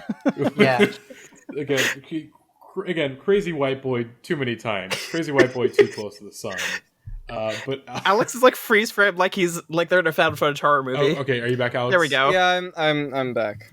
Okay, can you Not on Zencaster. So. He's back. There we go. Back on There we Zencaster. go. Okay. Alex, can you tell us the joke that you made about 1 week, about the dichotomy of it?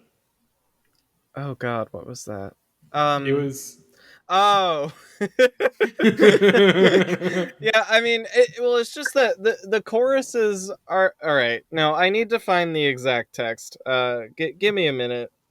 Give me a minute. No Let's come back. I to just this. want to say it's crazy that this song was in competition with Eve 6 for as long as it was. Cause Eve 6 is outclassed so much. Right. Oh wait, I've got it pulled up. Okay. 1 week chorus. My partner and I are extremely bad at communicating. 1 week verses. Boing boing awooga anime titties.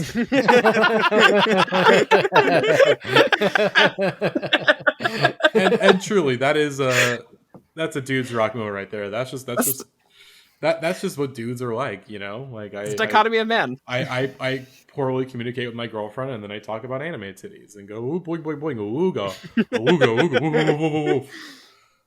It is so interesting. Like there's this song, and there's probably another song on this list that is like this. Like songs that are like a band's like joke song that they don't think is going to be a hit and they don't want to be a hit. Yeah, becomes a hit. Like I feel like that happens so often. It's just such an interesting thing. Song 2, Blur. Yeah. I guess to an extent, Fly also was a bit of a right. Yeah, like kind of outliers and just like kind of stuff that just breaks through in a way. It's very strange. I like Barenaked Ladies. I think they're pretty underrated. I they agree. should be remembered more than just this song, which is a good song and worth remembering. But they did a lot of good stuff. Yeah, and one of them follows me on Twitter. We all know this, of course. Of course, famous. One of the Stephen Page follows me on Twitter. Stephen Page, shout out. We were going through his Twitter. He did a wonderful song about what is it, Ivermectin or whatever. Yeah. Funny guy. He's actually very funny. Shouts out. We love him. Stephen Page.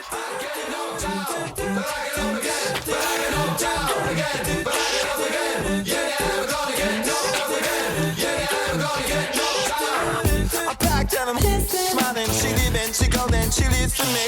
Says she leaves for me, you mention. Oh, my best she comes out. He drinks a whiskey drink, he drinks a vodka drink, he drinks a lager drink, he drinks a cider drink. He sings songs that remind him of the rhythm that the vibe. He sings the songs that remind him of the songs that remind him of the. He drinks. All right, folks, we're back. A little technical hiccup there. My Zoom crashed. It's been like a half an hour. It's been a half an hour.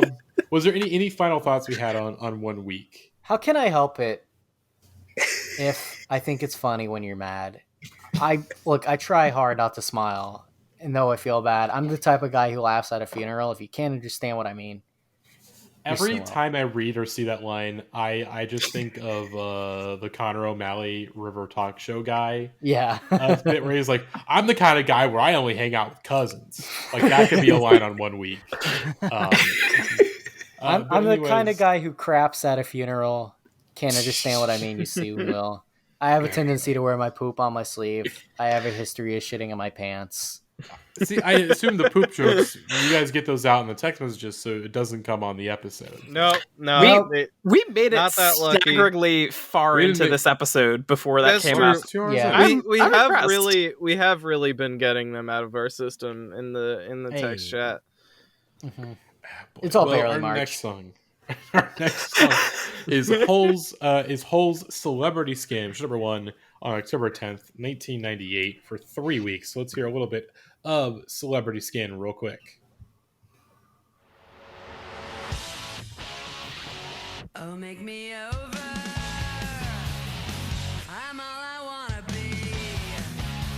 I have like mixed feelings on this song. You're so wrong. This song is no, great. Alex, let me explain.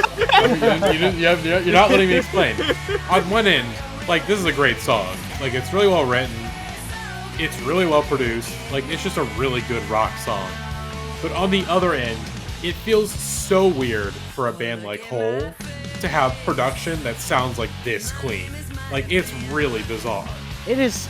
I've made a note of how incredible of rock production this is.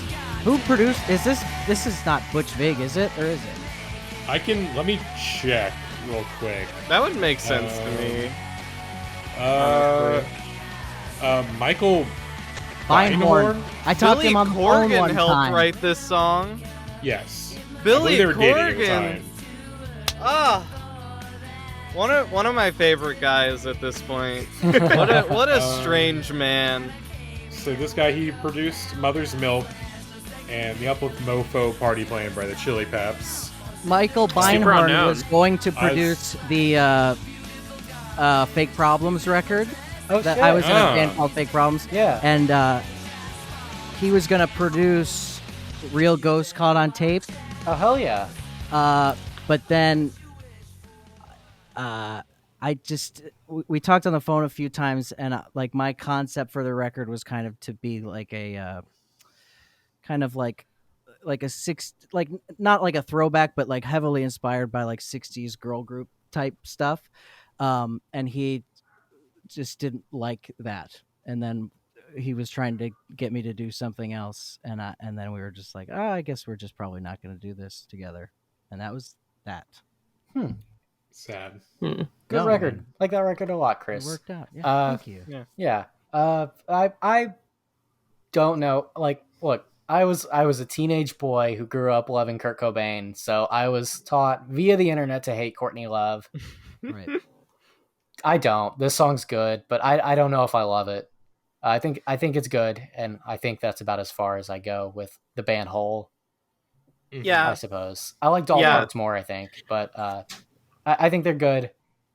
But The only much more. song by a or with a woman singing on it, and on this list, right? yeah, Yeah. And the Yeah. part of Yeah. Chumbawamba. Yeah. Yeah. Would you believe us if we said that has been a recurring problem through the thousands, the 2010s, and the 90s? Weirdly, I feel like the 90s, like, obviously it's still like a pretty uneven split, but compared to the It's butt way rock better scene- than the other two. Oh, Yeah. yeah. way better yeah. than the two. Not even close. Within the first episode, we had more female representation than the entire Butt Rock series. Yeah, it was just Evanescence, right? Yeah, because it was just Evanescence, and Yeah. we had like 3 ladies on the first episode. I think is that right? Yeah, about Yeah. 3, and I think we've consistently had one an episode usually, one or sometimes usually. Which I don't is- think the last Which is episode had also any. way better than the car Garbage. commercial Oh series. yeah, absolutely. Oh yeah, 'Cause, Carlos episode. Okay, yeah, we've had a pretty solid, again, a lady per episode, which is it sounds very misogynistic out of Now- context. One. Now, for us, that means more representation as we've gone along, but Yeah. but for the charts, It means significantly less. it's kind of a rough story there. Do we have any next week? I don't think so. It's all dudes next week. Yeah, It's all dudes. I mean, omen of things at to that come. point, we're just fully in the butt rock zone. Yeah. Yeah. 1999 was when it turned over.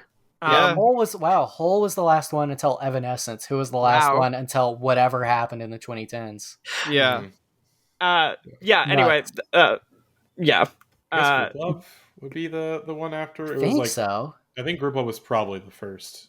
But anyways, Natalie, what were you saying? Yeah.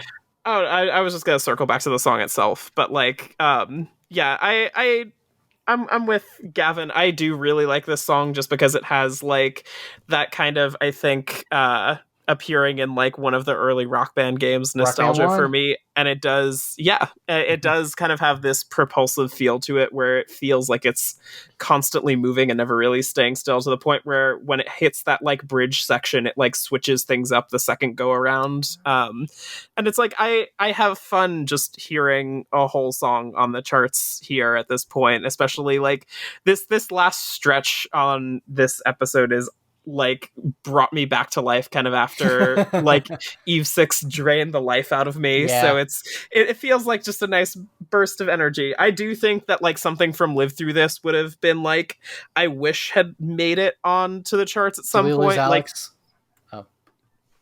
Briefly. Okay. So sorry. Am I still gone in Zencaster? For now. You're grayed out. And oh we lost you shit! completely on Zencaster. Okay. You're back. And you're back. Do we have your audio? Okay. We have. I can put patch in the Zoom audio. Okay. Gavin is grayed out for me in the That's fine. Zencaster. That's fine. Gavin's looking fine on my end. As long as you hear him on Zoom, you're good. Okay. That's all that matters. Okay. Sorry for the back technical talk over. Back to the music. It's a good song. It does feel like just it's just like I said, as I said at the beginning of the episode. Like at this point in time, like alternative is how we knew it is dead. Like even Hole, one of the basically one of the original grunge bands, even they sound like this now. It's obviously got a lot more. Yeah, it took them this long to get a hit. Yeah, here's the thing. They still have a lot more edge than most of the bands we're talking about this week and definitely next week, mind you.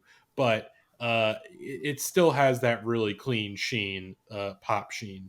And this song was like celebrated for being like, this sort of like kind of comeback, like sort of, gotten past, adversity, going through Kurt's death, and going on to being like an Oscar nominated actress and, having this album. And getting. What was she nominated for an Oscar for? People versus Larry Flint. Ah, yes. Okay, carry on. But and then obviously, things. It was sort of like a brief period of doing okay before some rough years. It's safe to say the music industry and really just the entertainment industry at large. Did Courtney Love very, very dirty. Yeah, and for sure. Here's the thing: as much nostalgia as we have over 2000s pop culture, because we lived through it. That's what we grew up with. There's some really bad stuff that I'm really glad things are a lot better now in terms of the way we treat women with mental health issues. Sure, yeah. I'm glad that we treat these things a little better now, because it was not good for a while. But yeah, any other final thoughts on Celebrity Skin? I don't know. No. I think it's good. Alrighty, let's move on to our second to last song, which is the Goo Goo Dolls Slide, which went number 1 initially on Spooky Day, October 31st, 1998, for 1 week before being overtaken by Celebrity Skin for another week, before taking over one more time on November 14th, 1998 for one more week. It's Slide by the Goo Goo Dolls. I love how even though the Barenaked Lays are gone, 1 week is still just pervading. I like this. This is my of the two. This is probably my favorite Goo Goo Dolls we've talked about so far. This one's a great song. Like it's just a really great song. All the guitar parts, good hook. It's definitely not as like memorable as Iris. Yeah. It's a good song though. But I like it more. Yeah. It's much more energetic. To me it's kind of, it's a little too like stays in the same zone too long. It's fine. It's like pleasant. It's like I don't dislike it, but it's also like I'm already past the Iris zone. I'm kind of just wanting to be back in the Iris zone. I do appreciate how wife guy this song is. Yeah. It also has that extremely 90s like rhythm, like bum bum bum bum bum. Yeah. The instrumental is like a Matchbox 20 song. Yes. Yeah. This is. I think people probably think this song is a Matchbox 20 song. Yeah. Yeah. This is my least favorite Goo Goos that we've heard so far, and I'm calling them Goo Goos. Of the three, they put out an album called A Boy Named Goo. And we barely mentioned it. Yeah, we barely talked about it. I'm so mad about that. Oh god. I think it's nice, but I don't think it's much beyond that. I kind of I want think the song that's a to great end. song. Yeah. I think like Celebrity Skin, it's just impeccably crafted. And like 1 week, we have a string of very competent songs after Inside Out, which I think is lovely. That's the bar for the series. That's the bar. Just a bunch of really competent songs. It's a nice stretch. It's pleasant. That would look. Yeah. 3 competent songs in a row would have been amazing on the car commercial number. I agree. Absolutely. That would have been like something to celebrate. Yes. Oh god. Pretty much when I'm listening, when I'm listening to this song, I'm just waiting for the next one. Is my take. To be fair, the next one is "Fly Away" by Lenny Kravitz. God, we're just gonna get into it. Unless anyone has anything else to say about Slide. I'm so ready. Yeah, we could just move. We could just move on. I like Slide. It's great. Yeah, shouts out Goo Goo Dolls. "Fly Away" is so much more interesting. Yeah. So our final song on today's episode is Lenny Kravitz's "Fly Away," which number 1 on November 21st, 1998, for 2 weeks. So let's hear a little bit of "Fly Away" real quick. It's wild that this was only for 2 weeks.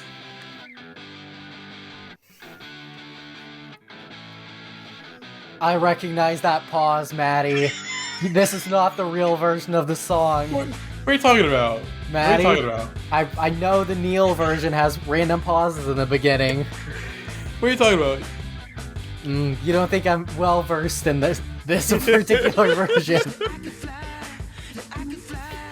Yep. I think I know the wrong version. I think I got the version on Napster. That's alright, this version is also good. It has the funky, whatever that is. Yep. Slap bass, I guess, with wah. Slap bass with wah. Do dragonflies actually go that high? Like, would they actually fly above the trees? I don't think Not so. really. The Milky Way. I mean, speaking of car commercial music, like this, even for the time, seems like such a This is the death of alternative. No, it is not. This is the death of car alternative. commercial. This is the death of alternative. Like, there's songs in here you go, okay, there's like leading to something. This is the death of alternative. No way. This is not to say that it's a bad song, Gavin. I'm not. No, this is not. I think this is certainly This is more utility than closing time. No way. Yes, Closing way. Time has an explicit purpose.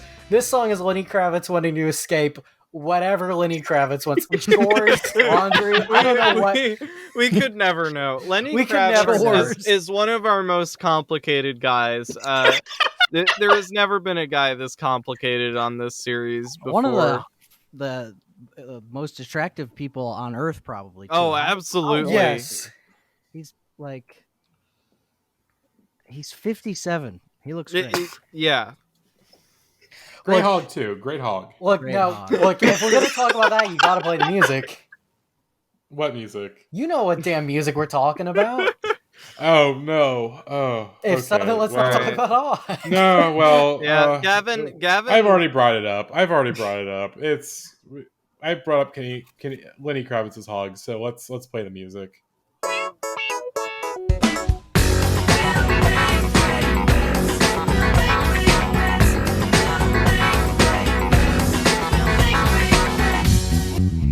It's the porno interlude. Welcome to Porno for Patrons. Barely March, your normal host of this segment, is not on this podcast, so I will be taking over. We are not talking about pornography. We're talking about an unfortunate incident where Lenny Kravitz on stage in 2015 ripped his leather trousers to reveal his hog to the whole audience. Has everyone seen this clip? Yes. Yes. I haven't. Okay. I'll find it real quick. I have a GIF on Twitter. I'll post it in the chat. Natalie, you are not obligated to look at Lenny Kravitz. I have to. You've brought this up so much. I need to see it for myself. It's literally his dick. It's on YouTube, but it's censored. I have a GIF of the moment from Twitter, where you can. It's in such bad quality, but you can't see Lenny Kravitz's. Playing American Woman. Those are some cool pants. Yeah, without a doubt. I think we missed it. Nope. Oh, here we go. In slow motion. There we go. Slow motion. It's censored. Yeah.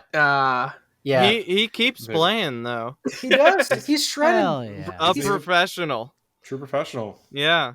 Yeah. Well, I linked it in the Discord if you want to see his actual schlong. I'm okay. No. is a penis. That is definitely a penis that is attached to Lenny Kravitz. I'm curious. Hillary Clinton said that she wants to see it when she was talking to Lena Dunham. I don't know if anyone remembers that. Hillary Clinton said, "Let me see that Lenny Kravitz penis." Also, unrelated to his penis, but Lenny Kravitz, September 23rd, 2019, he did make it known. I'm missing a pair of sunglasses after my show in LA at the Shrine this weekend. They are incredibly sentimental to me. They are vintage and they belong to a family member. Hoping to get them back, no questions asked. Any information, please email kravitzglasses@gmail.com. Kravitz glasses. Yeah, kravitzglasses@gmail.com. If you have found Lenny Kravitz sunglasses and you're in Los Angeles, Matty, please email Lenny Kravitz. Great tweet. One of my favorite tweets of all time. Fly away. Hang on. Well, are we done with the porno for patrons? Yeah. Let's close out the porno segment. Nice penis, Lenny.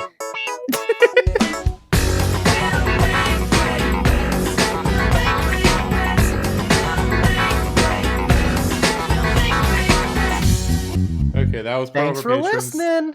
Thanks for... God damn it. This song was made to be played in the high school auditorium when somebody is trying to tell you what cool prizes you can win from a fundraiser where you sell candy bars. I don't get car commercial from this at all. I get Nickelodeon International Day of Play, things like that. This is not a car commercial. This is too pure to be a car commercial song. This is what Lenny Kravitz could have wanted to fly away from in 1998. I could not know. But I'm thankful he did this. This look, The Way is the best song this week, but I'm gonna vote for this song when it comes. God damn it. Just because of how important it is. Look, 50% of the lyrics of this song are either the word away or oh or yeah. And the energy that brings to the table cannot be understated. This is a perfect song. I fundamentally disagree. This is probably my least favorite song this week. That's because you're a nerd. Eve 6 happened, and you think this song is worse. Yeah, You're begging for a wedgie, Matty. Yeah, I'm gonna have to drive to LA. From my new home in Springfield. I'm gonna Cleveland your home in Springfield too, Alex. All right. Look, there's a devil on my shoulder. You thought the Dave Matthews Band did that to your home? No, I did that. Oh, I did that because I needed Steam to go on one more week, and I know you wouldn't have let that happen. All right. So we're not there yet. We're not at the vote yet. So we've had a revelation of political corruption within the Indie Heads podcast. Yes. Matty has participated in election interference. Oh my god! Look, like I said, Steam beat my favorite song of the entire series, probably. Mine too. Yeah. So is there like a Sanjaya thing happening with Steam? Is that what I'm getting? We tried to remember Sanjaya's name last week and we couldn't remember it. Holy shit! What the hell is happening? I look. Here's the Lenny Kravitz. He's a very talented guitar player. He's a very sexy man. He's really hot. He is good looking. But I think this song is not very good. But that's why it's good. Yeah. That's a bulletproof logic. This song is good because it says "oh yeah" more than any other song that has been created. Yeah. I just can't. I can't do it. Funny I can't do it. He's like singing about desperately wanting to escape, and in the background he's like, yeah. Let's go and see the stars, the Milky Way, or even Mars. It could just be ours. Yeah. That's beautiful. He says with you about 1 million times at the end. Yes. God. So it's amazing because I made my initial rankings like kind of not really thinking about this and like put it toward the middle, and then like I listened to the Neil version so many times that I like thought the song itself was pretty normal, and then listening to it just on its own, this song is fucking hilarious. It's like great. just on its own, it is. The production decisions that are going on here are just so amazing consistently, and like the last chorus alone, where he's just piling on just vocal track after vocal track. The "with you" keeps looping. There's the really loud "yeah" in the mix for no reason. I was driving home from work today and I hit traffic when this song came on. Oh, there we go. There we go. Yeah. Thank you. With you. Yeah. I actually think the Neil version has a better internal logic than this one. I actually think it's more uncanny to listen to the original song. Yes. That's me with I think the Sledgehammer Limp Bizkit matchup. I can't listen to Sledgehammer. I just think of Limp Bizkit. I I think that's true too. I think Fred Hammer makes more sense than Nookie does. Then Sledgehammer for me. Did they play this song at like AMC? I feel like before movies. Like I don't think like this song has such like Maria Menounos talking about whatever Oscar Isaac is about to do. It's extremely like fake rock song type of thing. Mm-hmm. Like Disney royalty. Channel It's like movie. it feels royalty free. Yes, absolutely. Kevin McLeo type beat. Yeah. I look. It's not good, but it's great. That's what makes it It's so Yes. great. Yeah, It's the so comedic great. value of this alone pushed it Yeah. above. So like my experience with this, where I like turned around on it today alone, was just I like got stuck in traffic when I hit this song on the playlist and started laughing really hard, and was stuck behind this one guy for like a solid 5 minutes, and like I swear the guy was like looking at me funny, thinking I was like losing my mind. Came home, had to explain what had happened on like my drive home and like why I was losing my mind to the song to my girlfriend, who, God bless her, this is like maybe the second podcast episode I've recorded since we started dating, and has not had to like see me like go through podcast brainworms yet. And so I played this for her to like outline what was going on, and just like buried my face in my hands in shame while it played out in full. Did you want to fly away, get away, go all the way to the Milky Way? This is a or song. even Mars? Lenny Kravitz just wrote this while he was sitting in traffic. Like that's all. Like he's not This is a flying away song. from a situation any more dire than that, or else This he is would a have put more song. thought into this. This is a song Very about first having. draft. Yes. This is a song about having imposter syndrome. You know, you just want to fly away and get away. You know, you don't want to be seen. Well, Gavin, that's why he added all of the like vocal effects to the last chorus. He realized he didn't have anything more to add, so he's like, let me just add more to it. Yes. Yeah. If it ain't broke, don't fix it. And this song ain't broke, and it don't need fixing. Look, there's been talk of Lenny Kravitz being a dumb guy in the chat, and look, we love dumb guys. I don't think Lenny Kravitz is a dumb guy. I think this song. No, I don't. I think he is This a song very is dumb. Yes, he's a smart guy who put out a very dumb song, and my God, did he nail it! Lenny Kravitz I mean, this was might. this is like what brought him to the world too. I don't Yeah, think but- so. No, because "Are You Gonna Go My Way" was like right, 1993. Like this That's is his true. first big hit, at least on this chart. Like that's crazy. Yeah. Lenny Kravitz might actually be a god. Yes. Look, I've said, like that's his mindset. I don't think. I don't know. You know Watchmen. He's kind of like Dr. Manhattan. I don't know. Big ol' hog. Huge dick. Jesus Christ. Okay, we gotta wrap. Yeah, this if thing Dave up, folks. Navarro is the devil on my shoulder, then Lenny Kravitz is the angel on my other shoulder, and I think that's beautiful. That tracks. Yeah. Oh, God. Well, folks, we are at the end part of the episode then. So we're gonna go around the table. What is everyone's favorite song this week? Chris, you're our special guest. What is your favorite song on this week's episode? Oh fuck. Oh shit. I would say my favorite song. Oh, I'm gonna have to say. Is it The Way or is it Iris? I'm gonna say Iris. Iris. Okay. Okay. Yeah. Natalie, favorite song this week?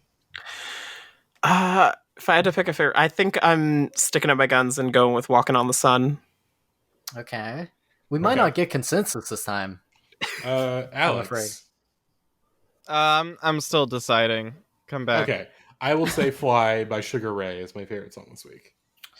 And then yours, Gavin, is...